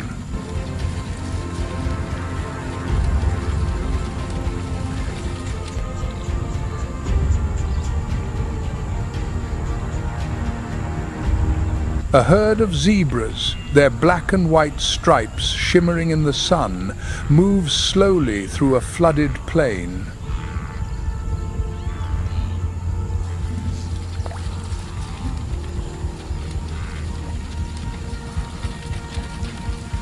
The young foals, with their weak legs, stumble in the knee-deep mud.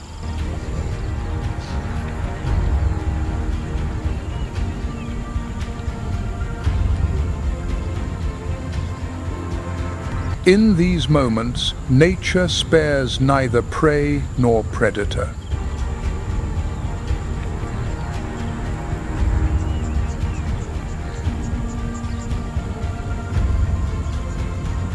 All must face the brutality of the land.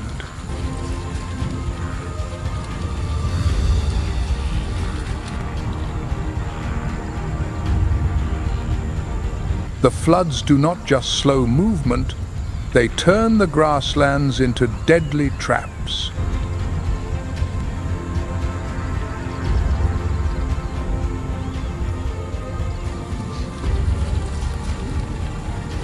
The low-lying areas where rainwater collects into temporary lakes become invisible snares.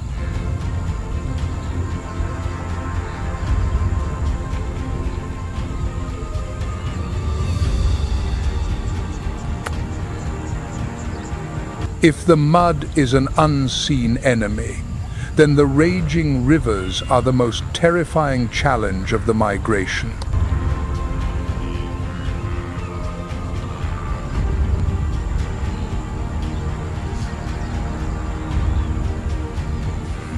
Rivers like the Mara, the Grumeti, or the Chobe, mere trickles in the dry season, become roaring beasts in the rainy season.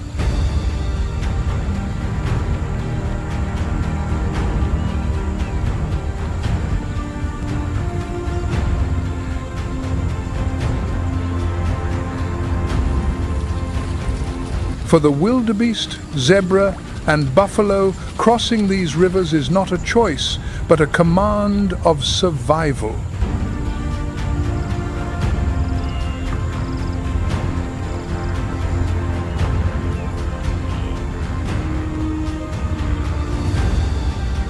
When a herd of wildebeest, numbering in the tens of thousands, gathers on the banks of the Mara River, the air becomes thick with tension.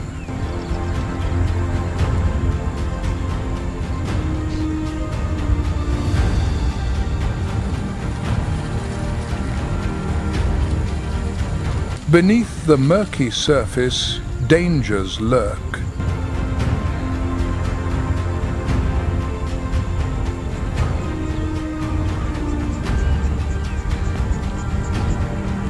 The roar of the rushing water mixes with the cries of the young wildebeest, creating a chaotic symphony of life.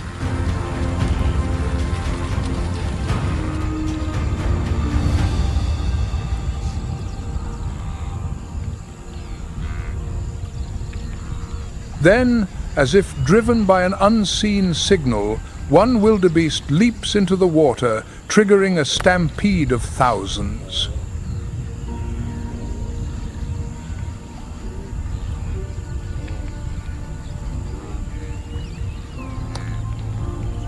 But the river is merciless.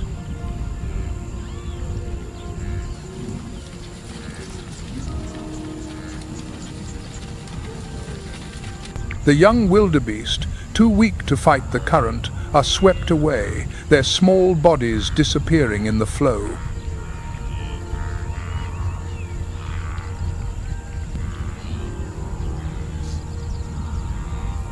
The zebras, with their incredible stamina, try to swim across, but even they cannot always defy the power of nature.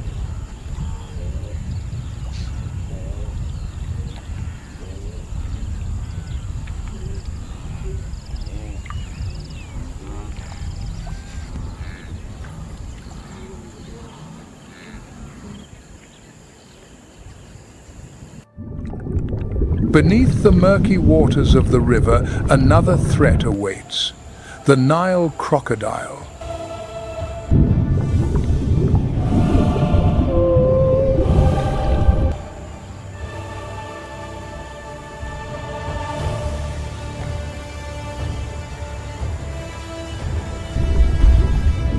These monsters, up to 20 feet long, with jaws lined with razor-sharp teeth, are the perfect assassins of the savannah.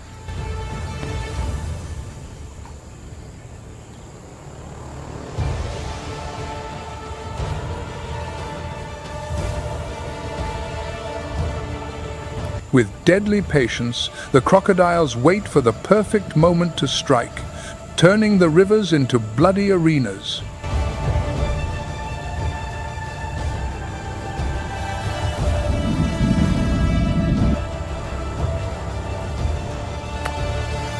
For the crocodile, time is not measured in days, but by the coming of the herds.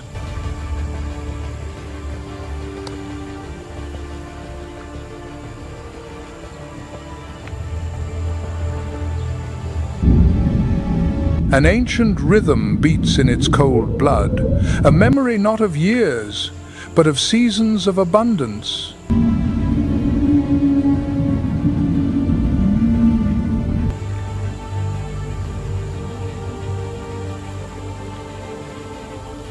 It is an appointment with destiny, and they travel for miles to keep it, drawn to this place by a promise of blood written in the river's current.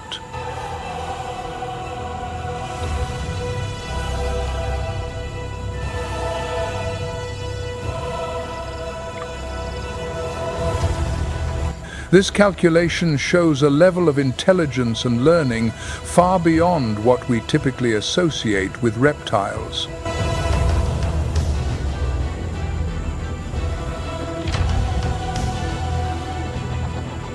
Not all prey falls easily.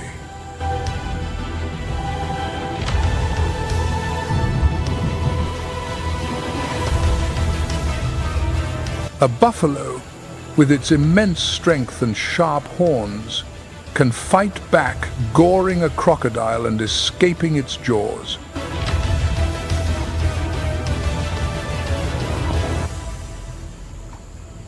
But for the young or weak animals, rivers like the Mara are a gauntlet that few survive.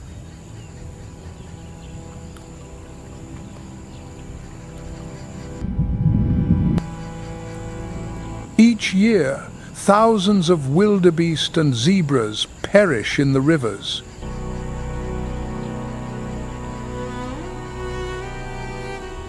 Under the scorching African sun, every challenge of nature, from floods and mud to raging rivers,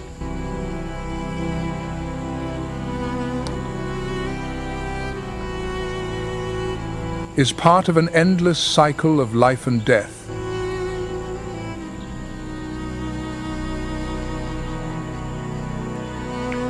Every wildebeest that drowns, every zebra dragged underwater by a crocodile, is a price paid for the herd to continue its journey.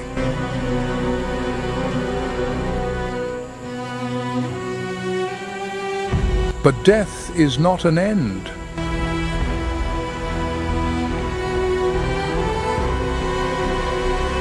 It is part of a renewal where every fallen creature nourishes another.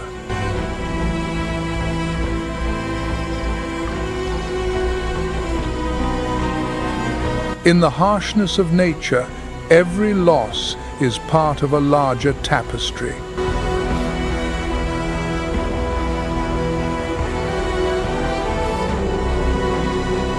The wildebeest herds, despite losing thousands in each migration, continue to thrive with new calves born each year.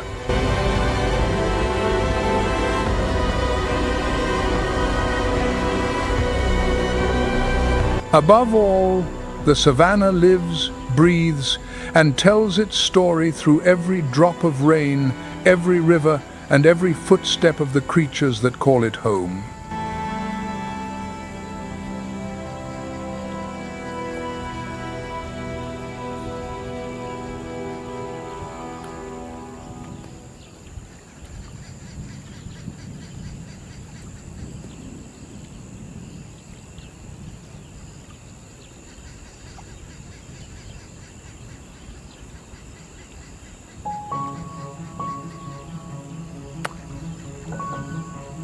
When the last rains have fallen and the sun once again scorches the savannah, the dry season returns, bringing with it a harsh silence.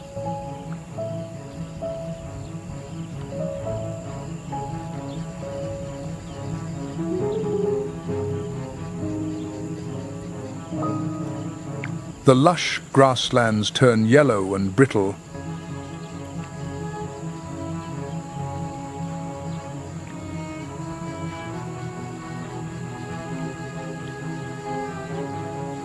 The rivers recede, and the wetlands dry into cracked earth.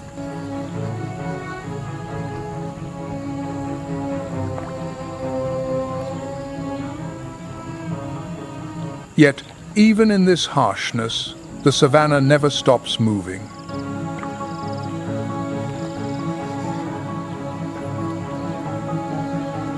The migration sparked by the rains now reverses.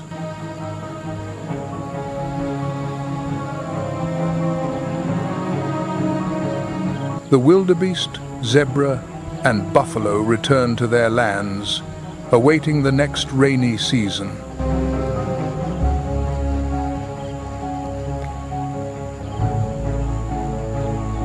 As the dry season arrives, the migration routes become journeys of return.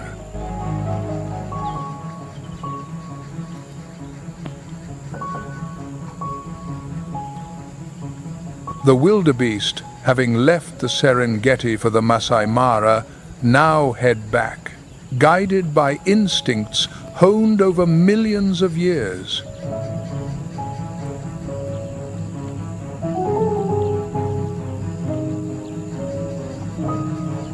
The zebras, after grazing on the mineral-rich salt pans of Botswana, return to the wetlands of the Chobe River.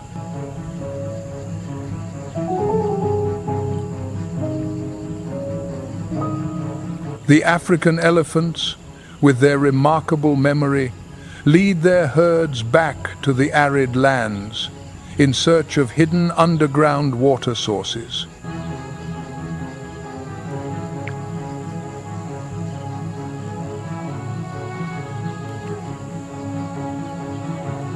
This return journey is no less perilous.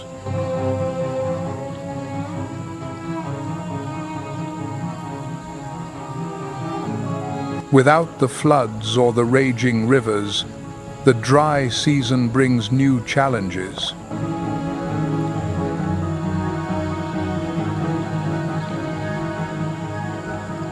Water becomes increasingly scarce, and the grasslands are depleted.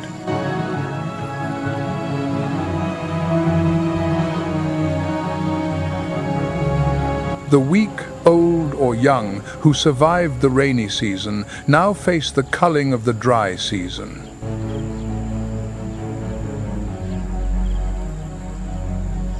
Yet, in this harshness, the savannah forges new generations, preparing them for the challenges to come.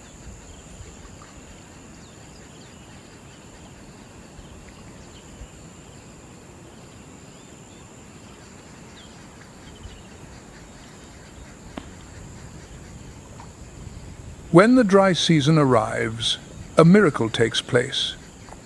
The birth of new generations.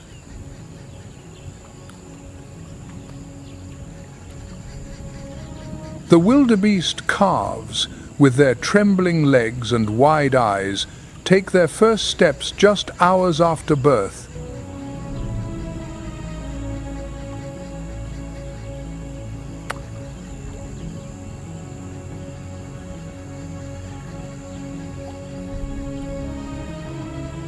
The zebra foals, their faint stripes barely visible, stay close to their mothers, learning to recognize danger from the roar of a lion or the scent of a hyena on the wind.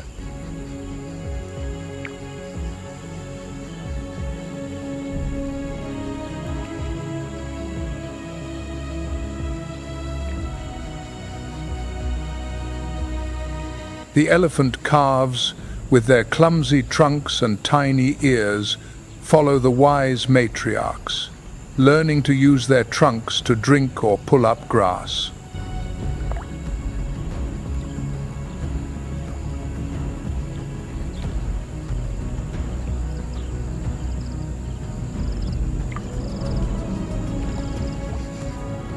They learn to survive through harsh lessons, how to escape the claws of a cheetah, how to find water in a drought, or how to unite with the herd to fend off threats.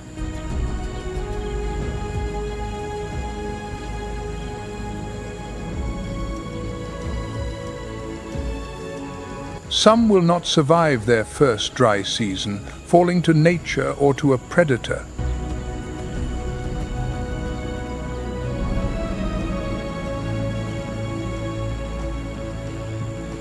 But those who survive carry the strength of their ancestors within them.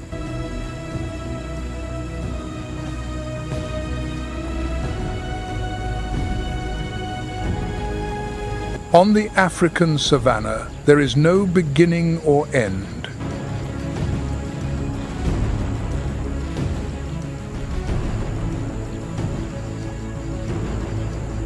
Every rainy season, every dry season, every migration, birth, and death is part of an endless cycle.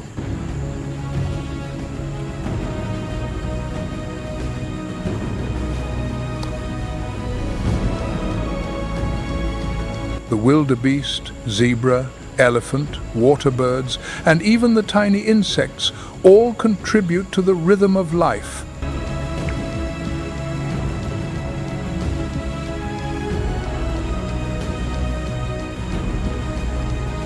The animals lost in the rivers or to predators feed the crocodiles, vultures, and insects, nourishing the land for the grasslands to be reborn.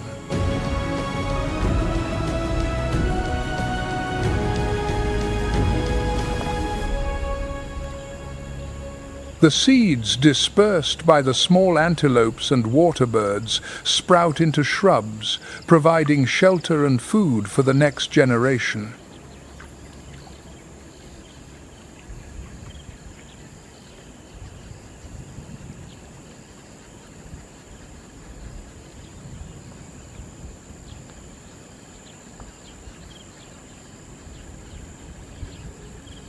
Beyond the natural challenges of floods, mud, raging rivers, and the claws of predators,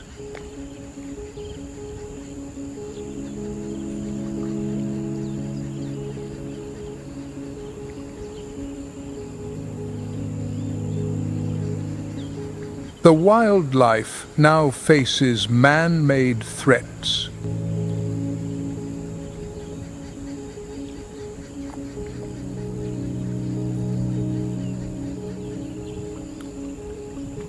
Climate change, habitat loss, poaching, and human-wildlife conflict are endangering the ancient migration routes.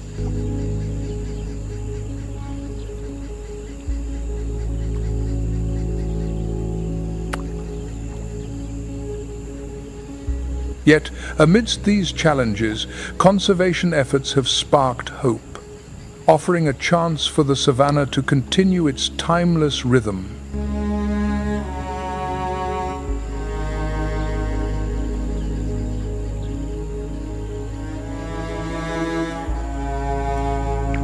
The African savanna, long shaped by the rhythm of the wet and dry seasons, now faces disruption from climate change.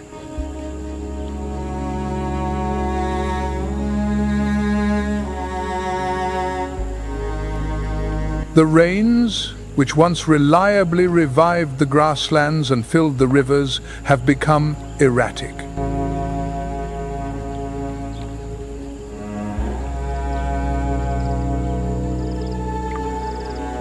Some years, the rains come late, leaving the grasslands arid for longer.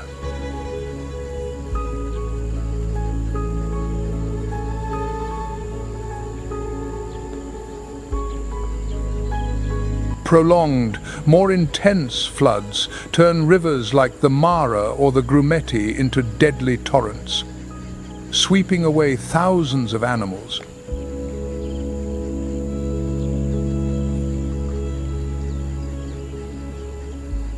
Conversely, extended droughts deplete the underground water sources.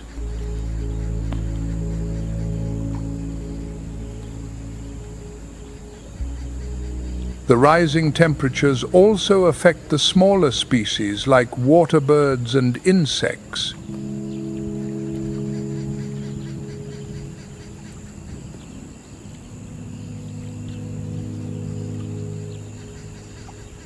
The temporary wetlands where storks and spoonbills nest disappear due to drought or excessive flooding.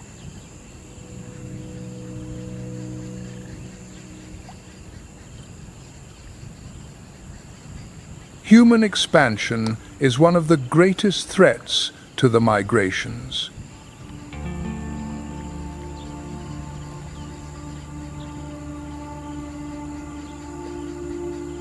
The ancient paths that guided wildebeest, zebras, and elephants for hundreds of miles are now fragmented by farms, settlements, and infrastructure.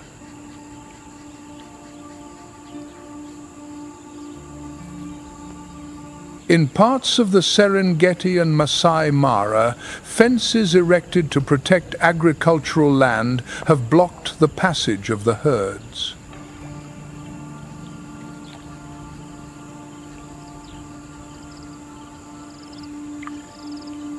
Habitat loss also affects the smaller species.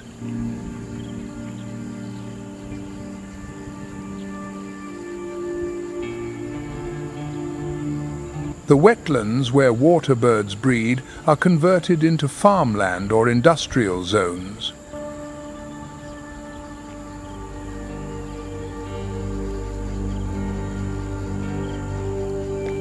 Poaching remains a relentless threat to the savanna wildlife.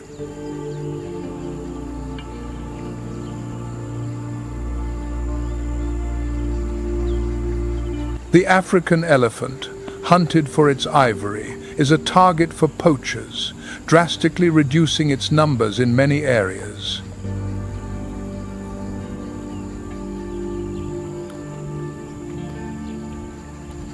A matriarch carrying the ancestral knowledge of migration routes can be killed for her tusks, leaving her herd disoriented and vulnerable.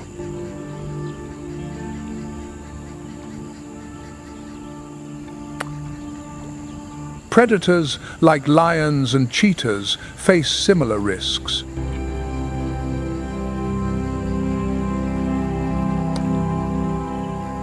Hunted to protect livestock or for their skins and body parts.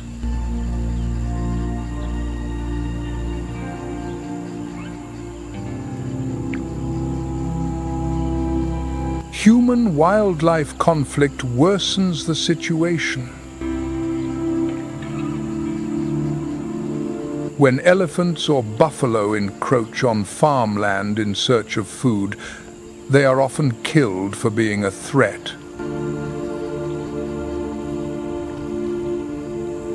Lions, hyenas, or cheetahs that attack livestock face retaliation with traps or guns.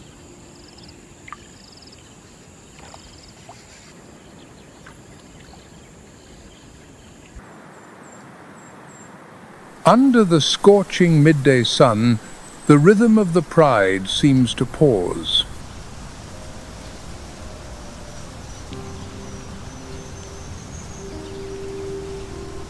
This is when the social order is most clearly expressed through rest.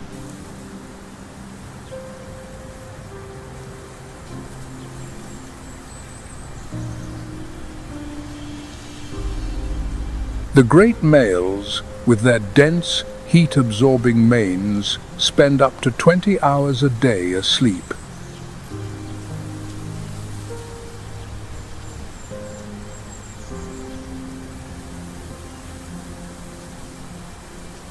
Their role is not to hunt, but to act as bodyguards, conserving energy for the vital battles to defend their territory.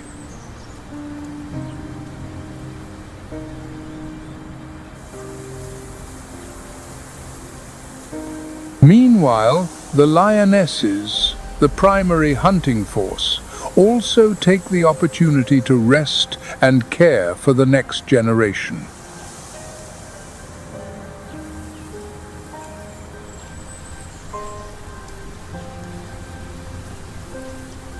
The cubs, though playful, must learn the first lesson of survival: stay quiet and never stray too far from their mother's sight.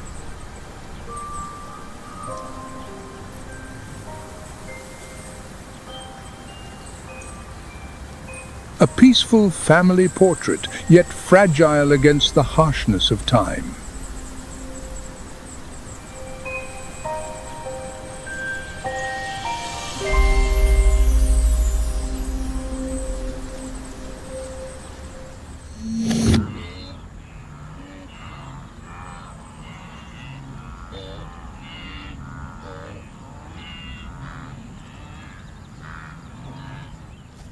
As the sun spills its final rays, painting the savannah in crimson, the laws of the day come to an end.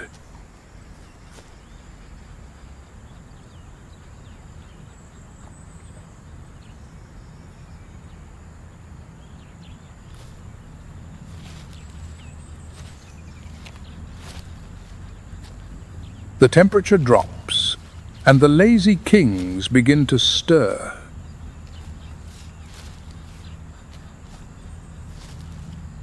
It is time to patrol. Their roars echo like war drums, signaling the start of the curfew.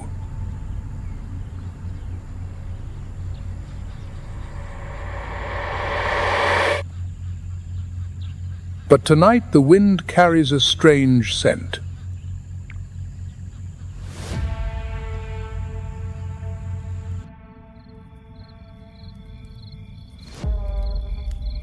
Someone has used the twilight to cross the forbidden line.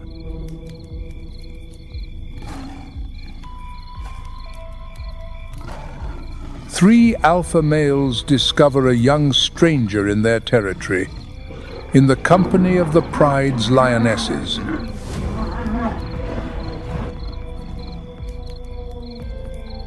And they will not back down without a fight. The attackers sense the young lion's power. His fury and physique command respect.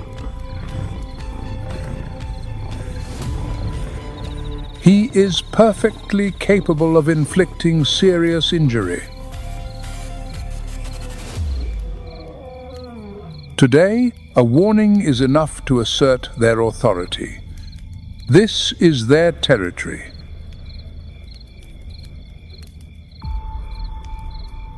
The lion from the grasslands has survived the ordeal, but his wounds could very well prove fatal. There is no time to recover. He must keep moving, must escape this place, must escape this hell before dawn.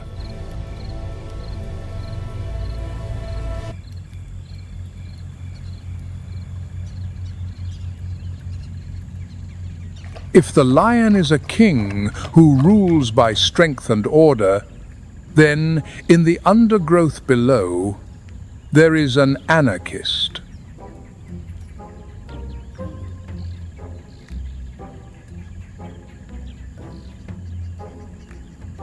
Not majestic, not swift, but this waddling creature with a silver-grey mantle like a cloak holds a title that every predator respects: the world's most fearless creature.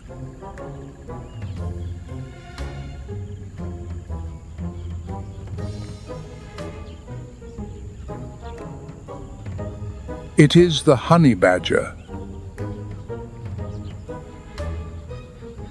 In the honey badger's biological dictionary, the fear center seems to have been completely overridden by innate aggression.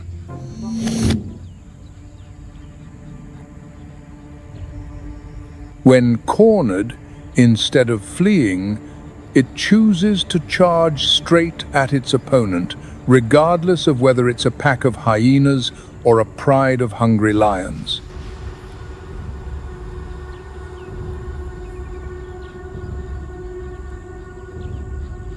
The secret to this insane confidence lies in its unique biological armor.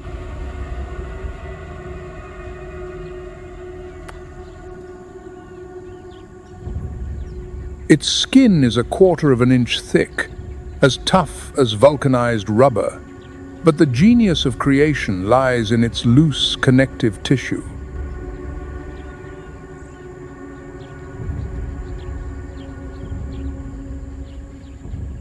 This skin is not firmly attached to the muscle, but slides freely like an oversized coat.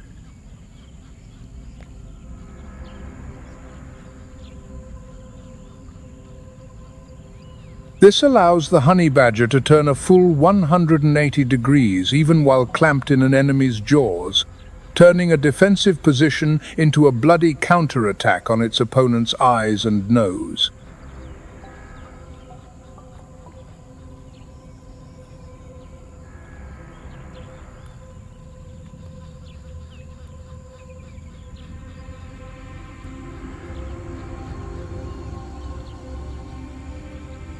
But the honey badger's true tenacity is best revealed through its deadly menu: venomous snakes.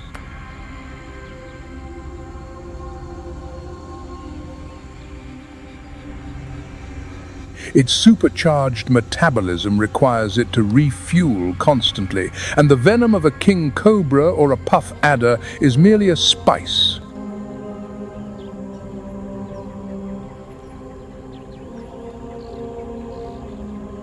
Even when bitten, and the neurotoxin begins to spread, paralyzing the respiratory system, the honey badger does not die.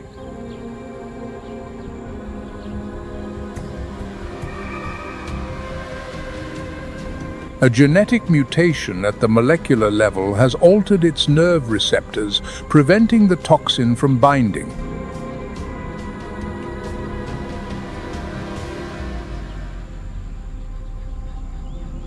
It simply faints, taking a short nap for its immune system to clear the toxins, then awakens to finish its interrupted meal as if nothing had happened.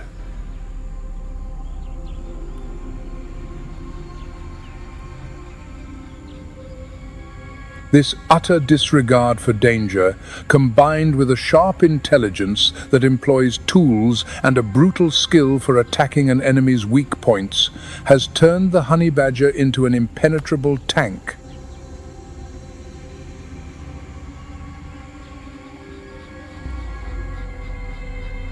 It is the most vivid and defiant proof of nature's truth. That size has never been the measure of strength. The ultimate victor is the one who dares to fight with mad ferocity to the very last breath.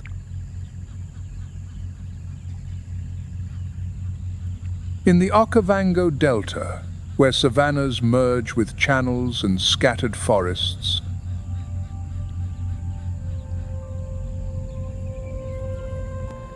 the giraffe walks.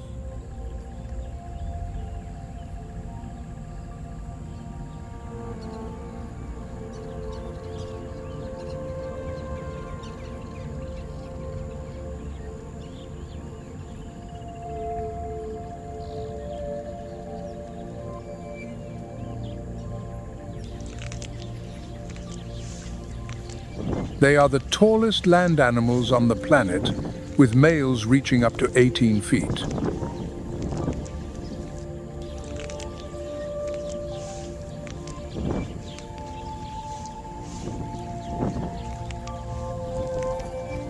Their long necks do not have more vertebrae than other mammals, but rather elongated ones.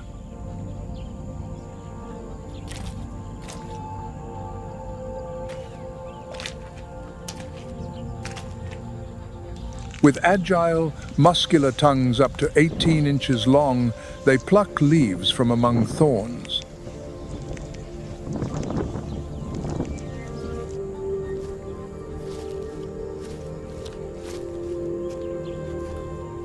In the Okavango, giraffes prefer areas with shrubby vegetation and sparse woodlands.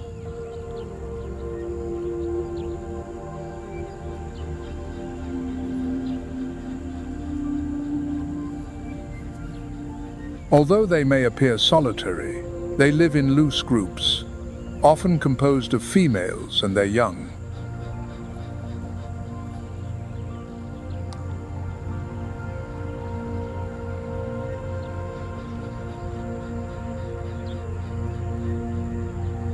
Their height is an ally for vigilance.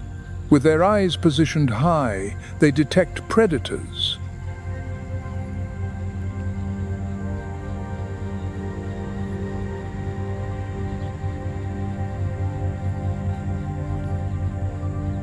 In this ecosystem, the giraffe plays a crucial role.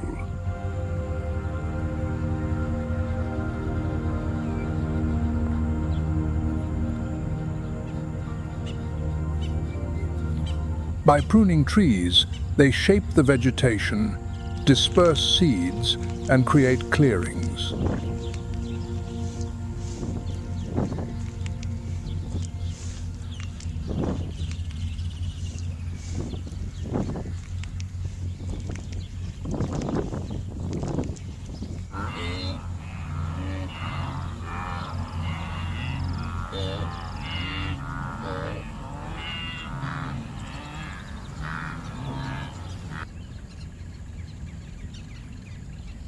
The blue wildebeest is one of the most prominent protagonists of the Okavango Delta.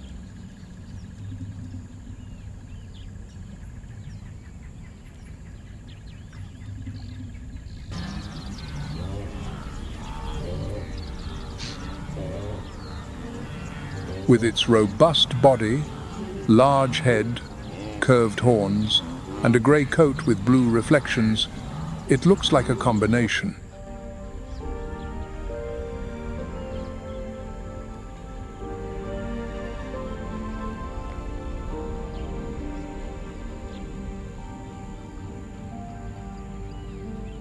With speeds that can exceed 50 miles per hour, they are not only fast, but also resilient.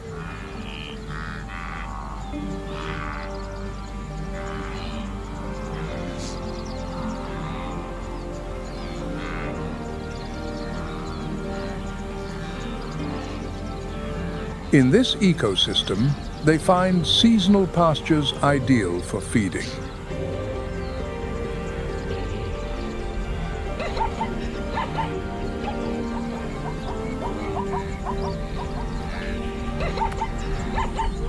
But what truly distinguishes the blue wildebeest is its migratory spirit.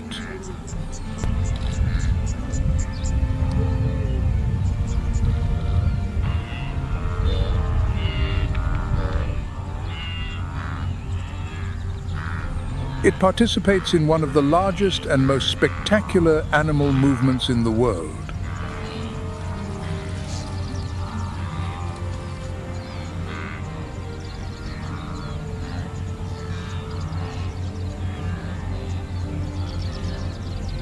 Although the core of this migration occurs further north in the Serengeti and Masai Mara,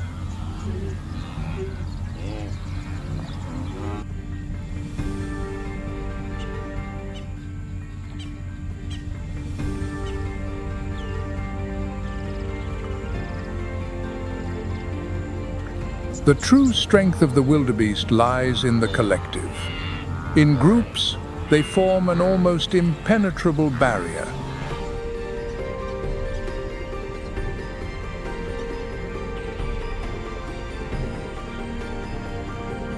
Wildebeest often congregate with other species like zebras and impalas.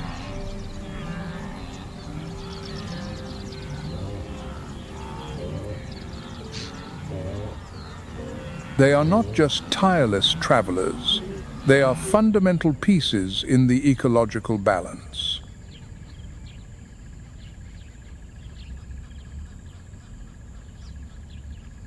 Their movement in huge herds helps to keep the vegetation under control.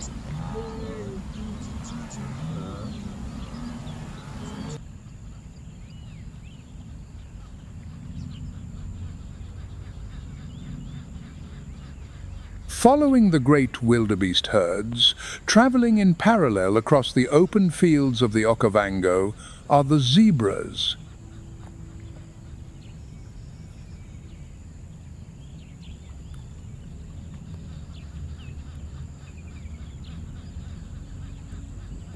Together, these two species form a strategic partnership, increasing their chances against predators.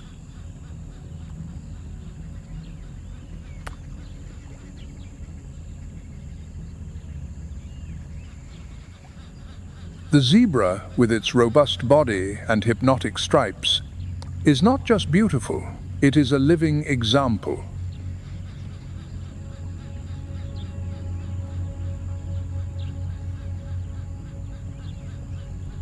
Each stripe pattern is unique, like a human fingerprint.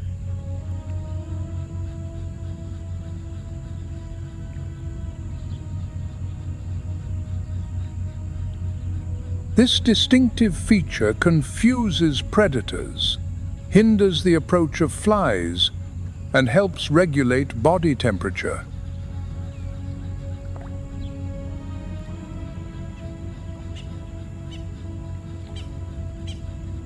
About 8 feet long and weighing up to 770 pounds, they have an imposing stature.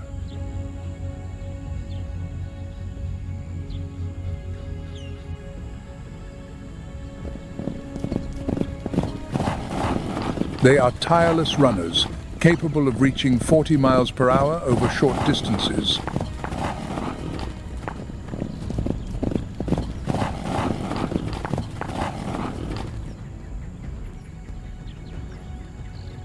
Zebras also have excellent sight and hearing, living in cohesive social groups led by a dominant stallion.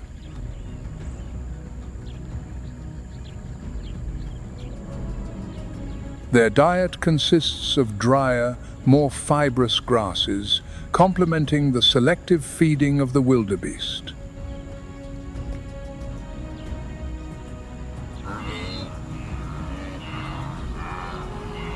The great migrations of wildebeest and zebra are true tests of endurance and survival.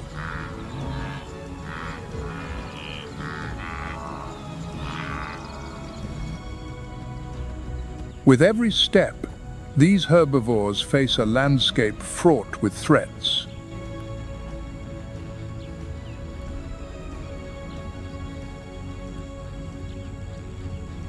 It is not enough to find fresh pastures, they must escape terrestrial predators.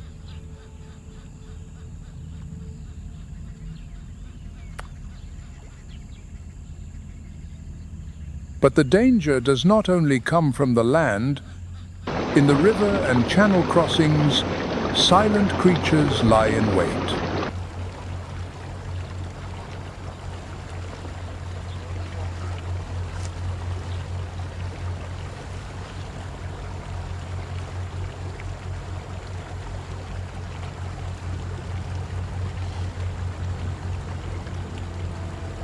In the calm yet perilous waters of the Okavango Delta lurks one of the oldest predators.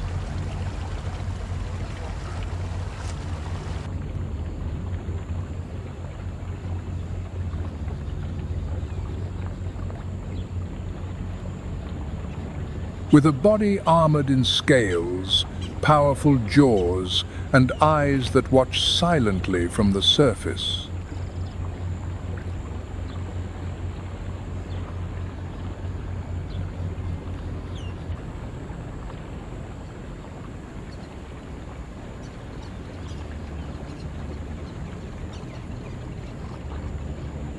Some individuals exceed 16.5 feet in length and can weigh more than 1,540 pounds.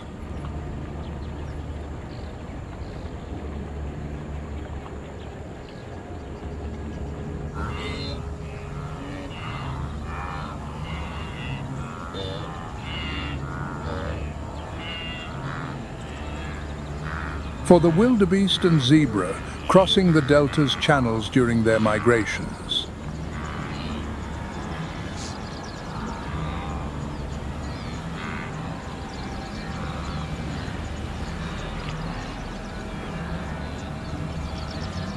River crossings are moments of extreme tension.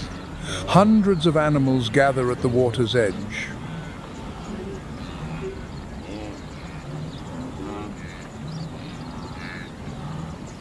When a hesitant wildebeest finally jumps,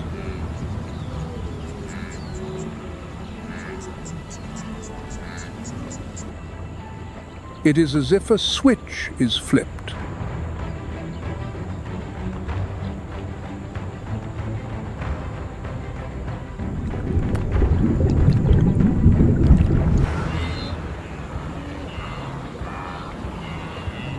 With jaws that close with a force of up to 4,950 pounds, they clamp onto a leg or the neck of their prey.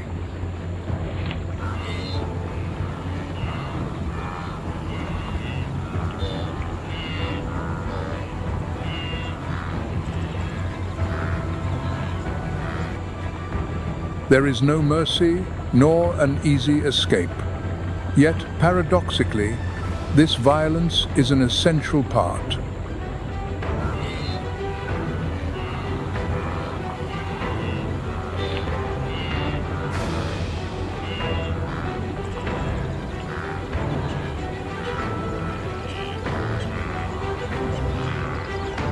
Every crossing is a dramatic spectacle where survival is written with each splash.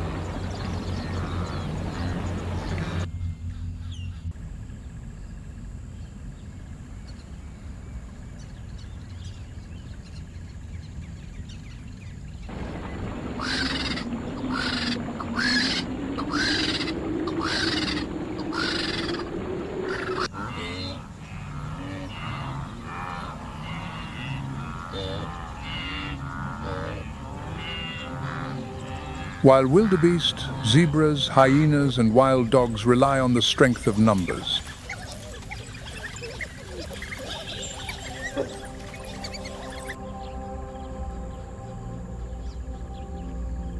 there are also animals that walk more solitary paths.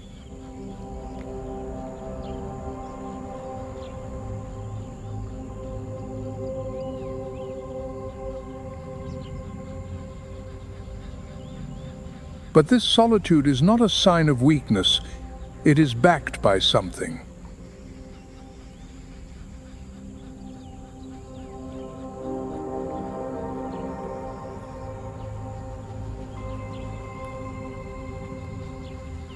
Here exists a giant that few dare to disturb.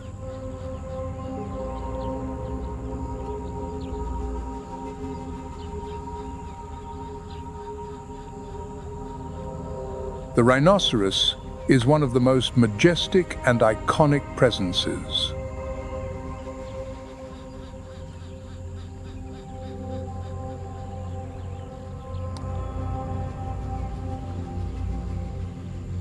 The white rhino, larger and more robust, can reach 13 feet in length and weigh over 4,400 pounds.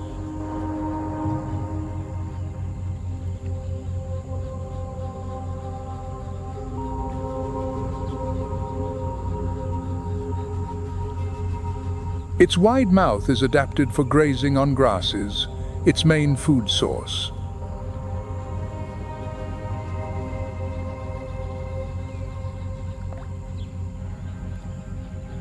The black rhino, smaller and more agile, stands out for its ability to move through denser vegetation.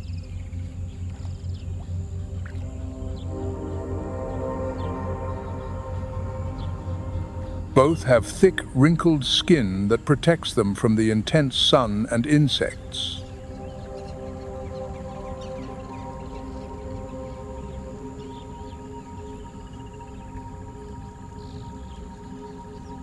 Despite their imposing and sometimes aggressive appearance, these animals usually exhibit calm behavior.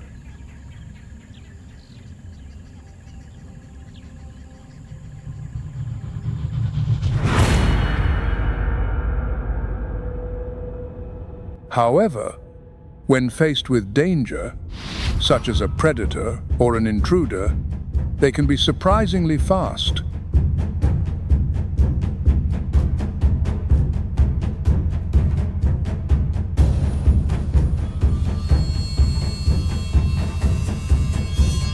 The rhino's horns, made of keratin, are powerful and dangerous weapons.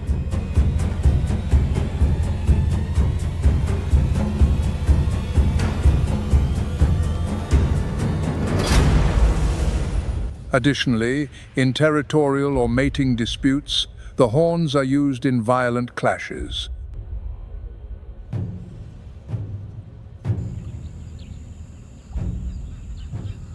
These horns are essential for the survival and dominance of these animals.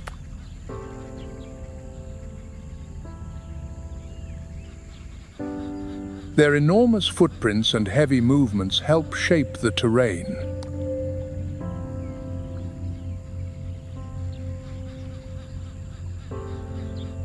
These giants of the African savannah, with their resilience and strength, are true pillars.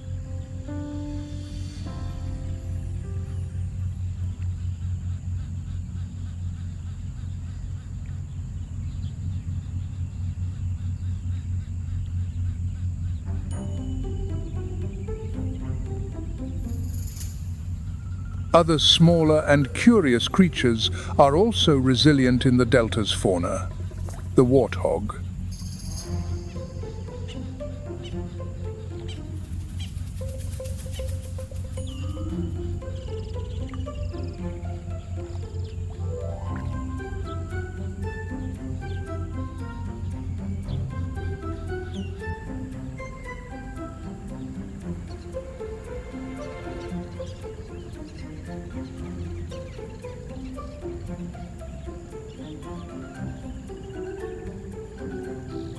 With its long, curved tusks protruding from its jaw, the warthog is a true symbol of adaptation.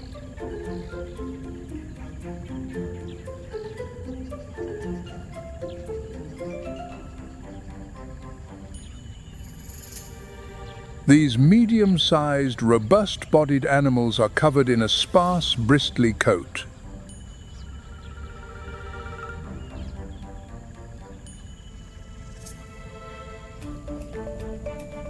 Although they usually live alone or in small groups, their aggressive and territorial nature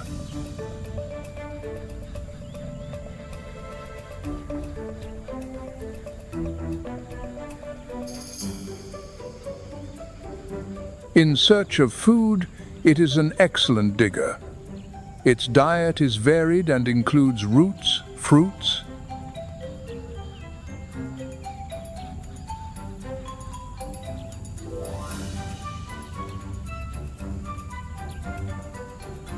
These feeding habits, combined with its ability to dig, help shape its surroundings.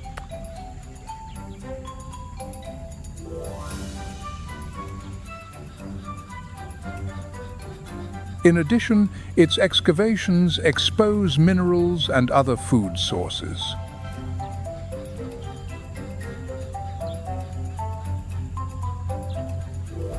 Despite its aggressive behavior when threatened, the warthog is largely a shy animal.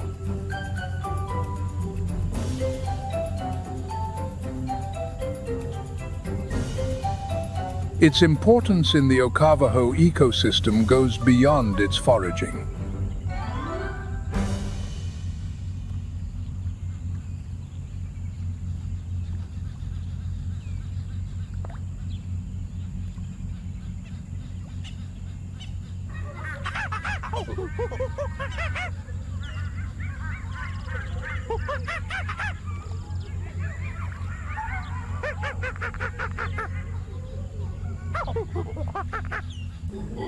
In this challenging ecosystem, the baboon stands out as one of the most resourceful and adaptable residents.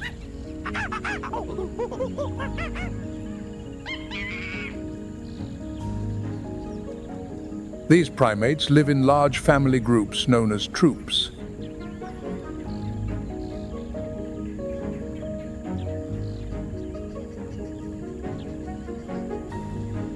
Each member has a role. Dominant males maintain order and protect the group.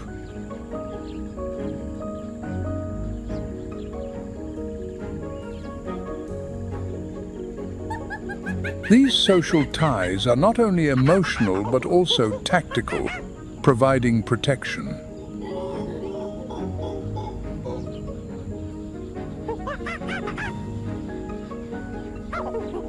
Baboons communicate in a remarkably complex way through a variety of vocalizations.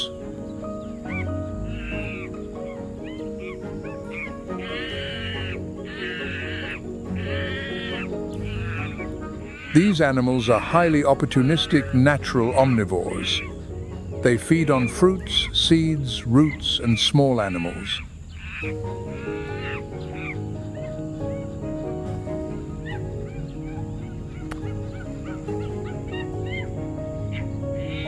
With their nimble fingers and watchful eyes, they scour the ground, lifting branches.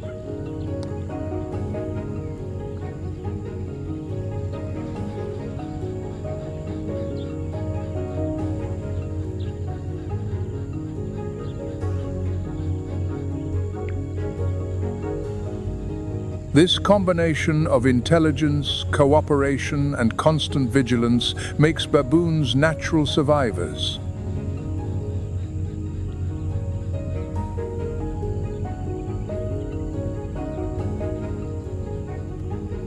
In the delta, baboons move skillfully between the riverine forests and the open plains.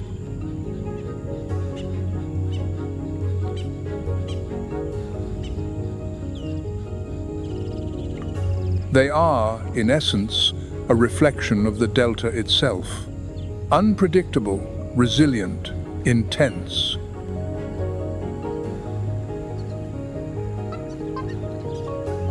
And it is not only the large terrestrial animals that benefit from the flood.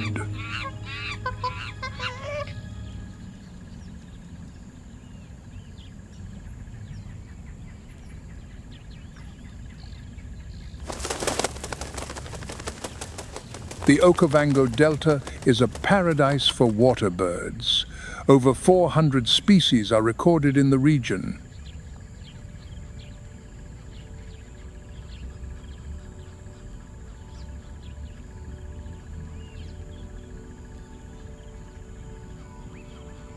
On the flooded banks and quiet channels of the delta, an elegant and ancient figure stands out.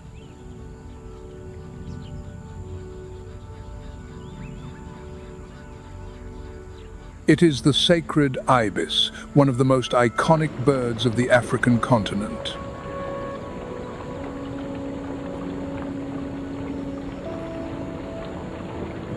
In this vibrant and dynamic setting, this bird finds the ideal environment to thrive.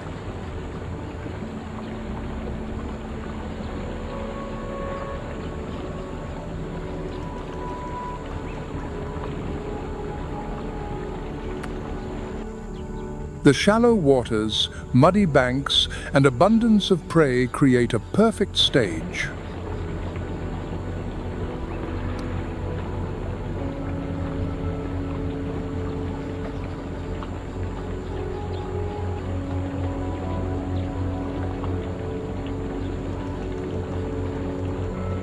With slow, calculated steps, the ibis probes the mud blindly for crustaceans.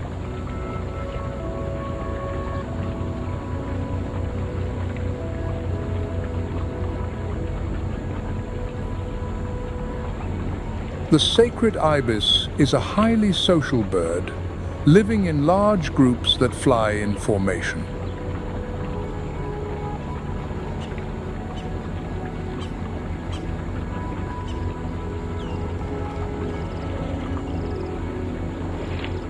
It builds its nests in trees near the water, forming large colonies with other water birds.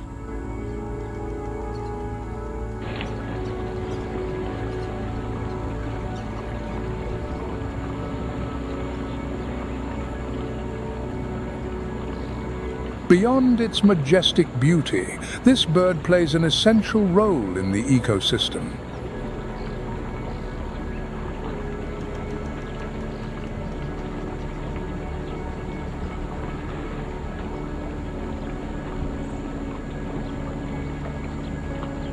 As a predator of small aquatic organisms, it helps maintain the balance and cleanliness of the waters.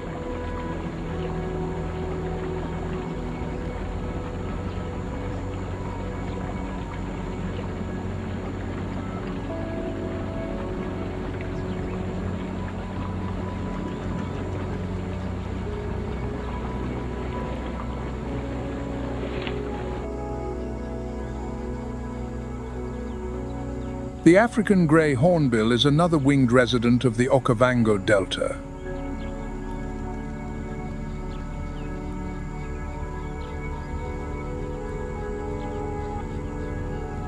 It is a bird with a long curved bill, known for its distinctive calls and social behavior.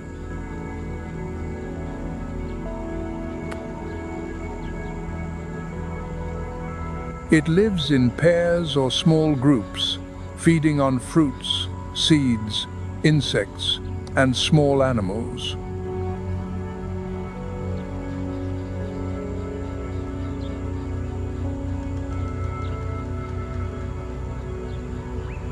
Its reproduction is remarkable. The female isolates herself in a tree cavity, sealing the entrance.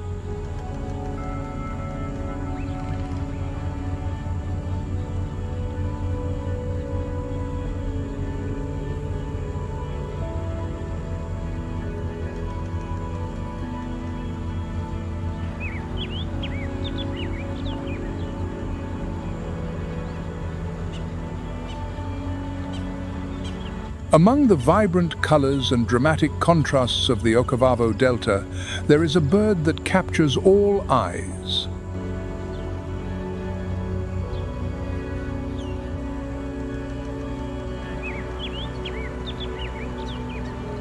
It is the lilac-breasted roller, considered by many to be one of the most beautiful birds in the world.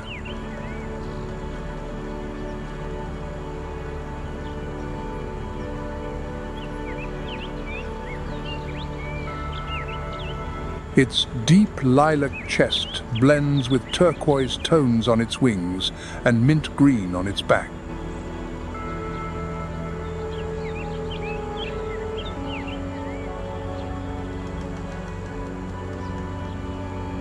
It is a small bird, but with a spectacular presence.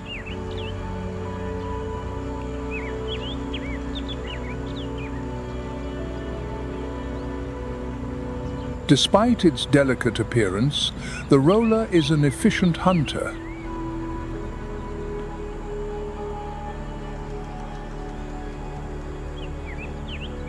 It feeds on insects, small reptiles, and even amphibians.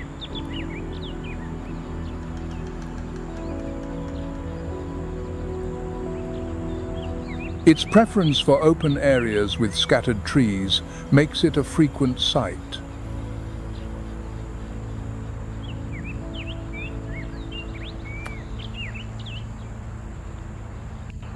When seen in the golden light of an African sunset, it seems to shine even brighter.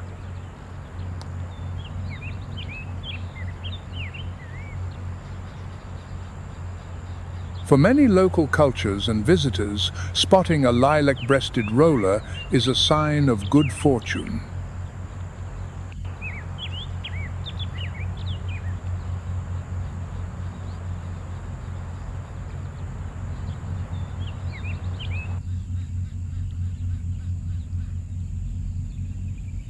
Walking here is one of the most elegant and iconic birds of the African savannah.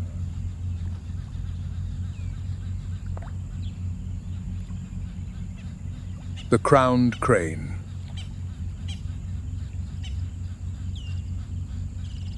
With its golden crest standing erect like a natural crown,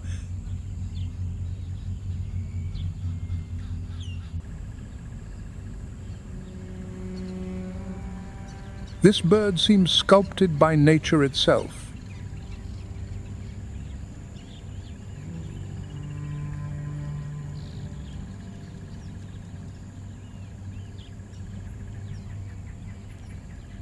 Its slender body is covered in grey and white feathers, contrasting with a face painted in red and white.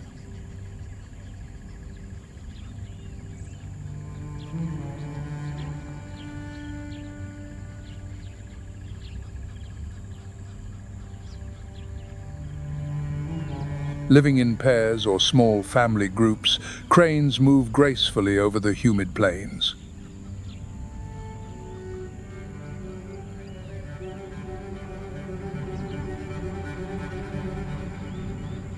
A varied diet includes seeds, insects, small vertebrates, and even crustaceans.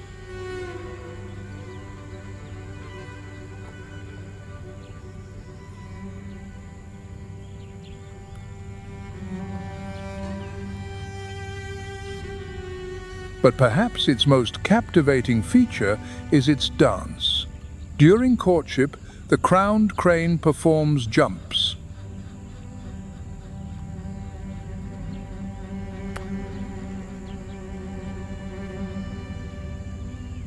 This spectacle, combining aesthetic beauty and deep emotional connection, is living proof.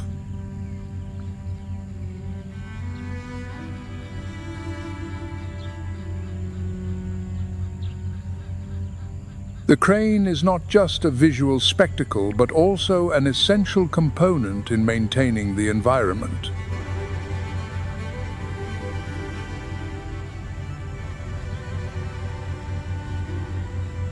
Its majestic and peaceful presence is a silent reminder of the harmony that can exist.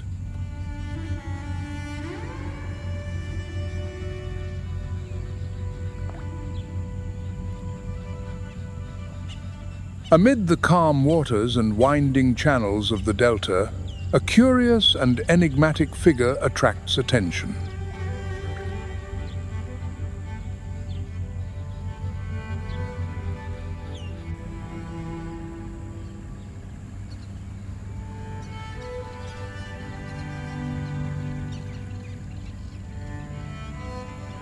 The hammerkop, with its characteristic broad, flat head, is easily recognized by its discreet plumage.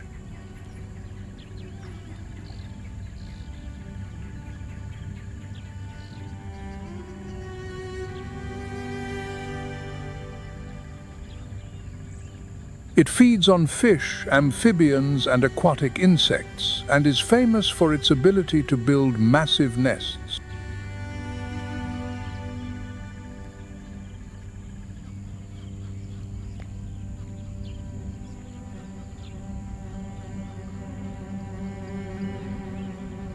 These nests are used for several seasons and even by other species.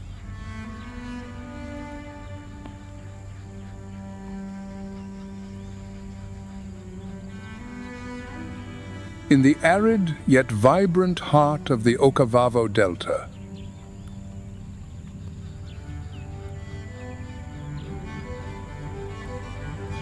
a majestic figure moves with elegance.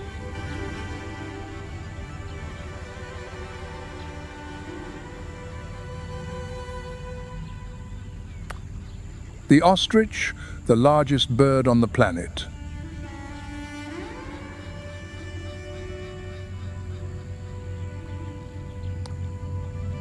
With its large eyes and muscular legs, the ostrich is a true survivor.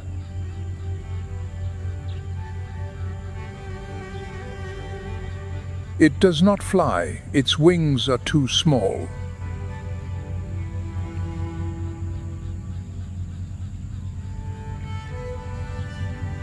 But what it lacks in flight,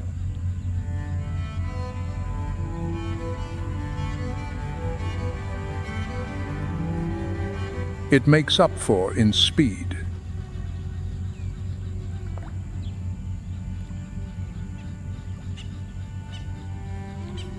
This giant bird can reach 43 miles per hour in a sprint.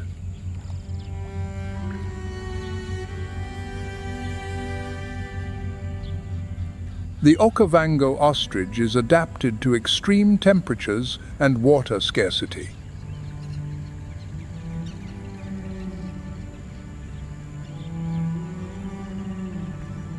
They get most of their water from the food they consume, such as roots, seeds, and small invertebrates.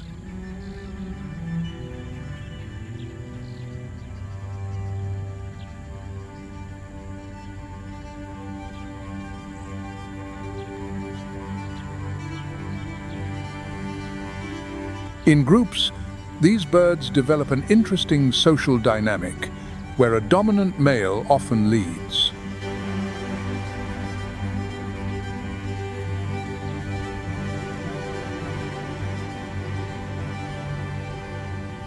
He is also the one who digs the pit in the sand for the communal nest, where several females lay their eggs.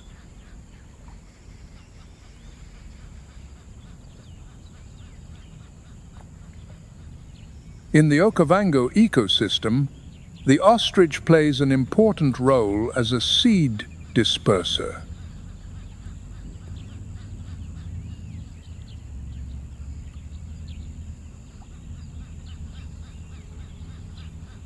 Beneath the waters of the Okavango Delta is a hidden world of aquatic life.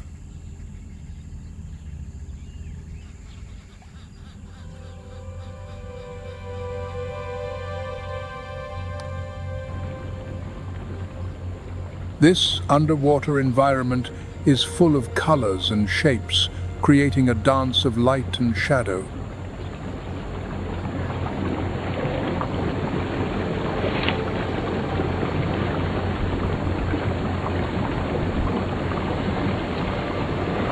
Water transforms time and landscape, revealing the resilience and adaptation of living beings.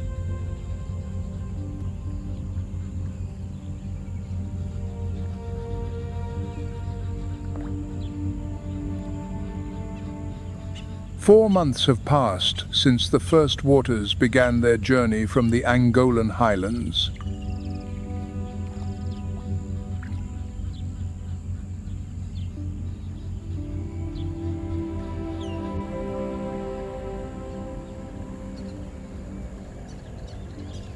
And now, finally, the flood of the Okavango Delta reaches its zenith.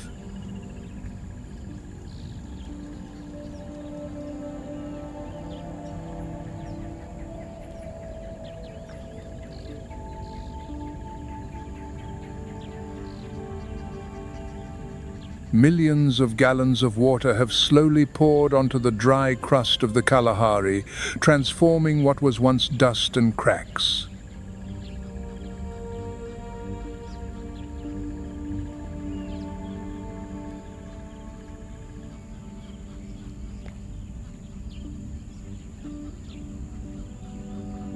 It is the culmination of an ancestral cycle, where every drop counts, where every pool becomes life.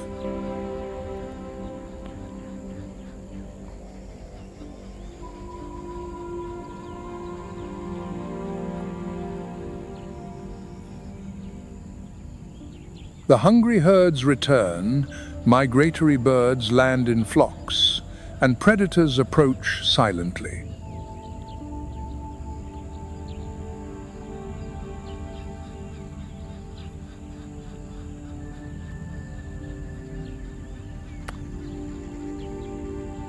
With the flood, the desert blooms, and for a brief time, abundance reigns supreme.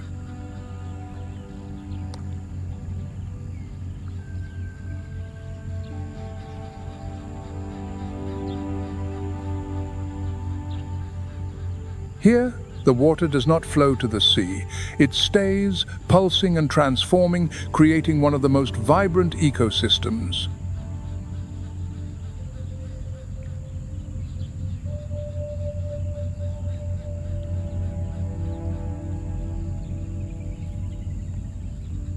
As the peak of the water passes, the Okavango Delta begins to fall silent.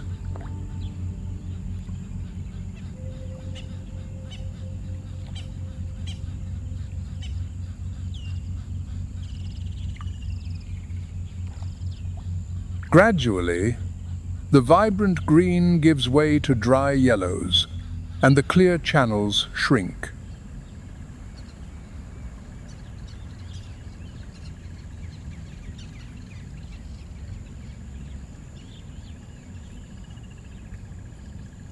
It is an inevitable, almost ritualistic process. The water recedes, leaving its mark behind.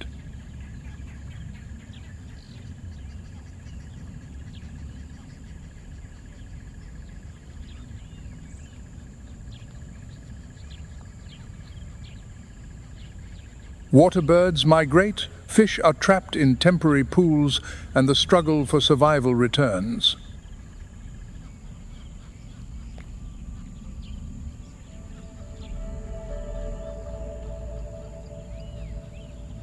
The delta dries from the outside in a slow siege of drought.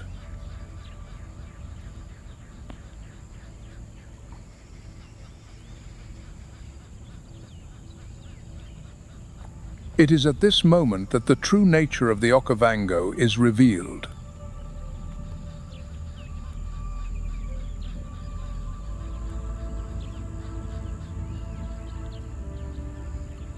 A place where life dances between extremes, where each cycle brings new challenges.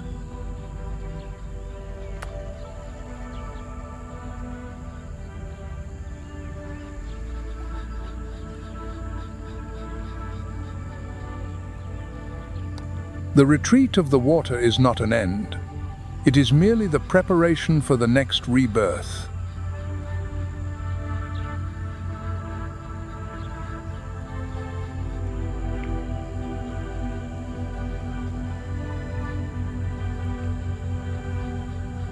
As the days pass and the hot winds begin to blow again, the Okavango Delta slowly dries up.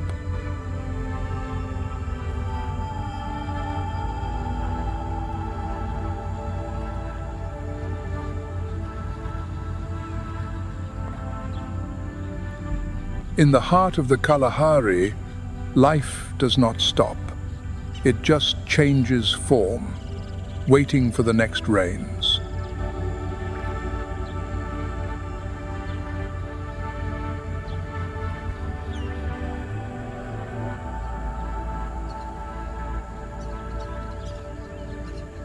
With the relentless arrival of the dry season, the great herds have no choice but to move on.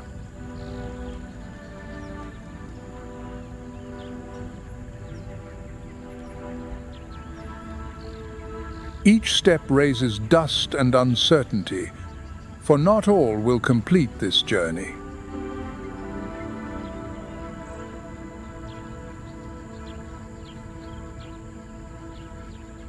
The desert reveals its most unforgiving face. Here, survival is a privilege reserved for the strongest.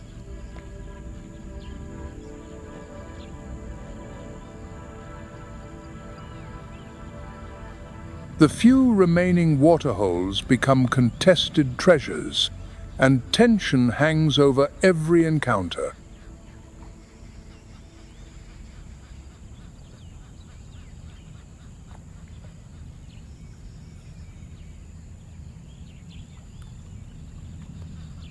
It is time to move, not by choice, but by necessity.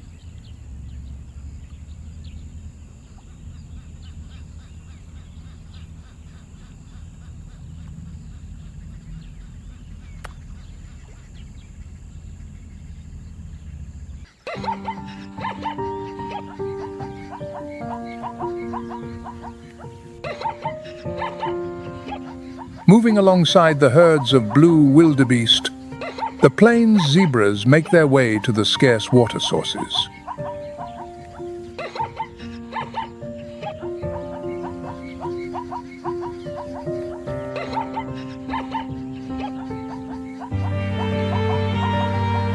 Their presence brings a vibrant rhythm to the monochromatic landscape of the dry season.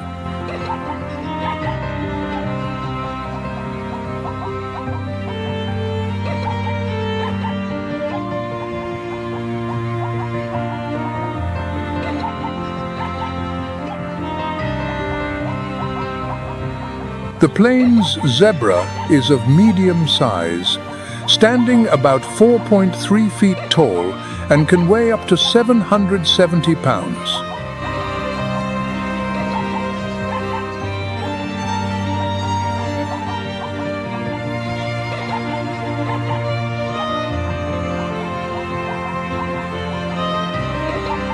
Its characteristic black and white stripes form a unique pattern for each individual.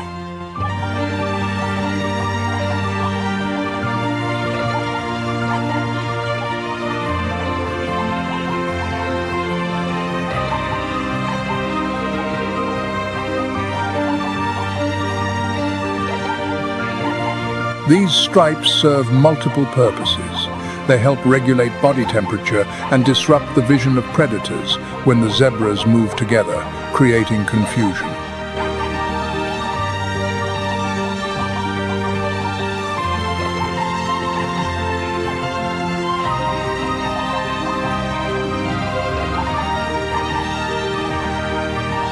In Etosha, the plains zebra lives in social groups called harems, consisting of a dominant male, several females, and their offspring.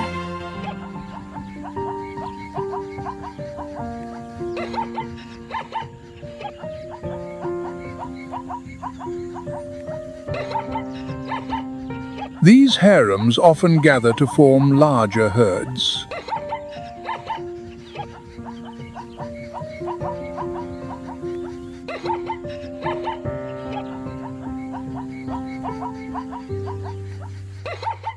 The plains zebra is a specialized grazer, preferring the short grasses that grow quickly after the rains.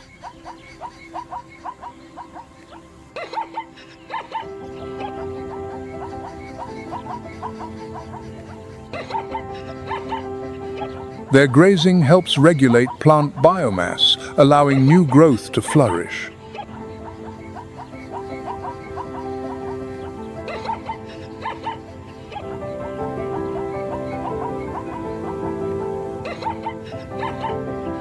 Seasonal migration is a crucial survival strategy. Depending on the climatic conditions, some herds travel up to 680 miles a year in search of sustenance.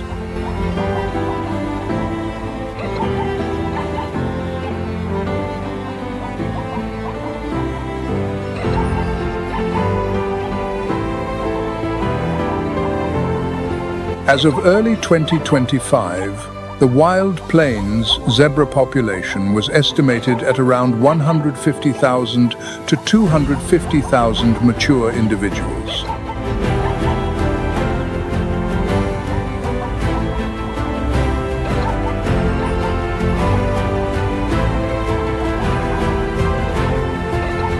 This number represents a decline of about 25% since the 1990s.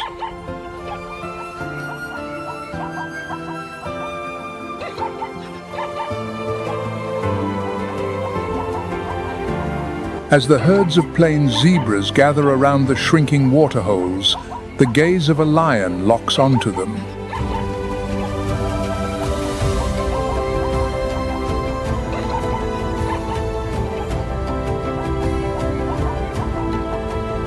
At Okavango, predator and prey engage in a silent battle of wits.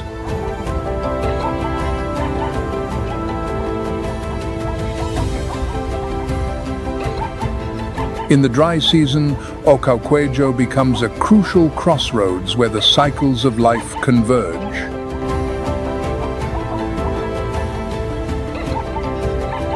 The predators have no choice but to approach the dwindling water sources.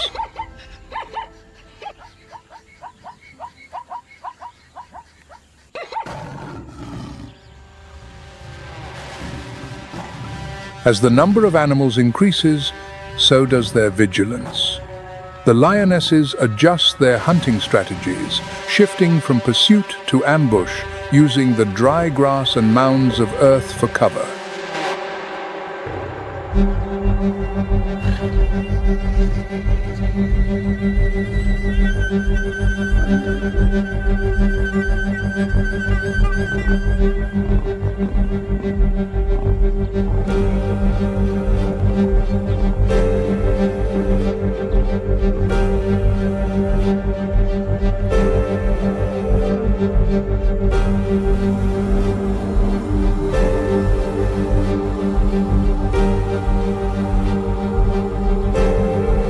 Once within striking distance, less than 100 feet, the lionesses crouch low before exploding with a sudden burst of speed, knocking their prey to the ground.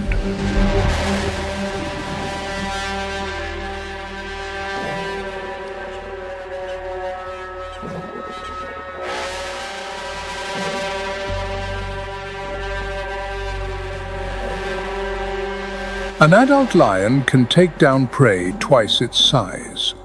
Despite this, lions in the wild have a relatively low hunting success rate, only about 20 to 25%.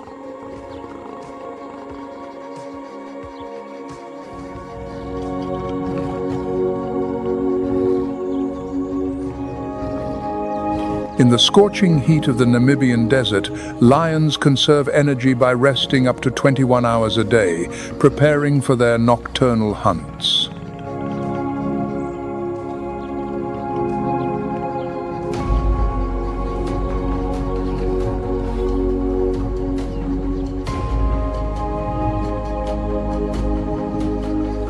A typical pride consists of related females, one or more adult males, and their offspring.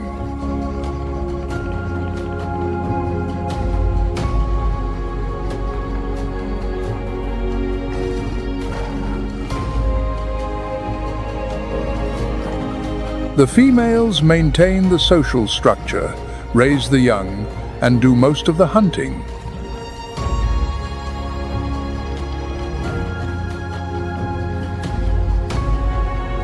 The male, with his iconic thick mane and a roar that can carry up to 5 miles, uses his voice to mark territory and warn off intruders.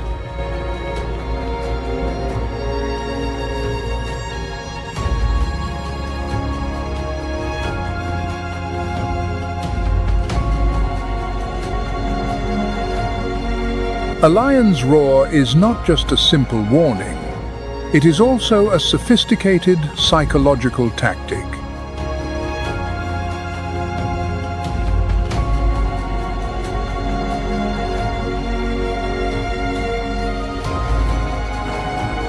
When a whole pride roars together, they are able to perfectly time and pitch their roars to create a special acoustic effect.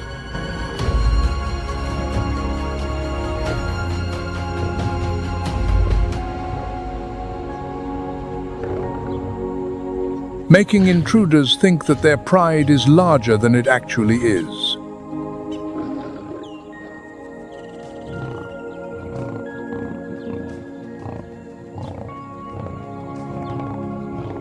This intimidating chorus is a form of psychological warfare, a sonic barrier designed to prevent bloody confrontations before they even begin.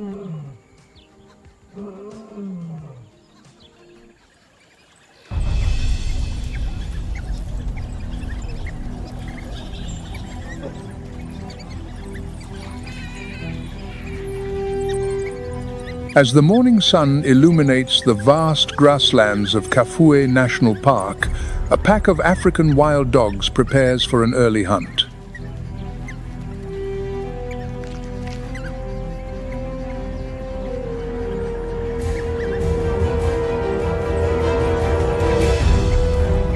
For centuries, the African wild dog has perfected the art of pack hunting. The oldest fossils of this species, dating back 200,000 years, were discovered in the Kafse Cave, Israel.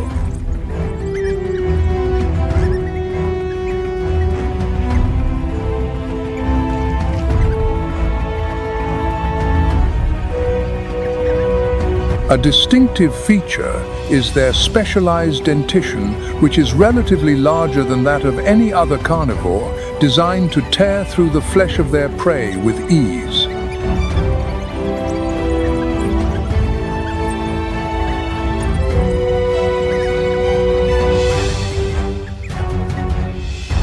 African wild dogs live in tight-knit social groups, typically consisting of 2 to 27 individuals.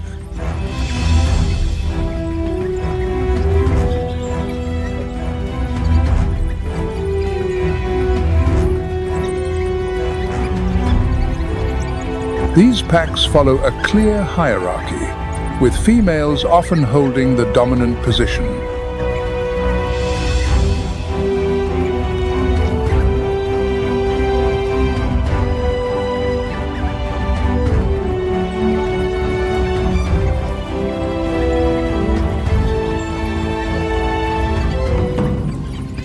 The hunting strategy of the African wild dog is a masterful blend of speed, coordination, and tactical precision.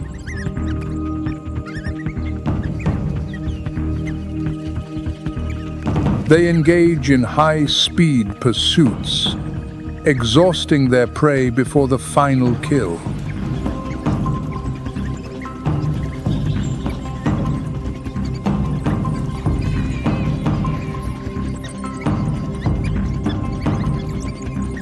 When attacking, they approach silently before a sudden burst of speed, reaching up to 41 miles an hour. They maintain this pace for 10 to 60 minutes.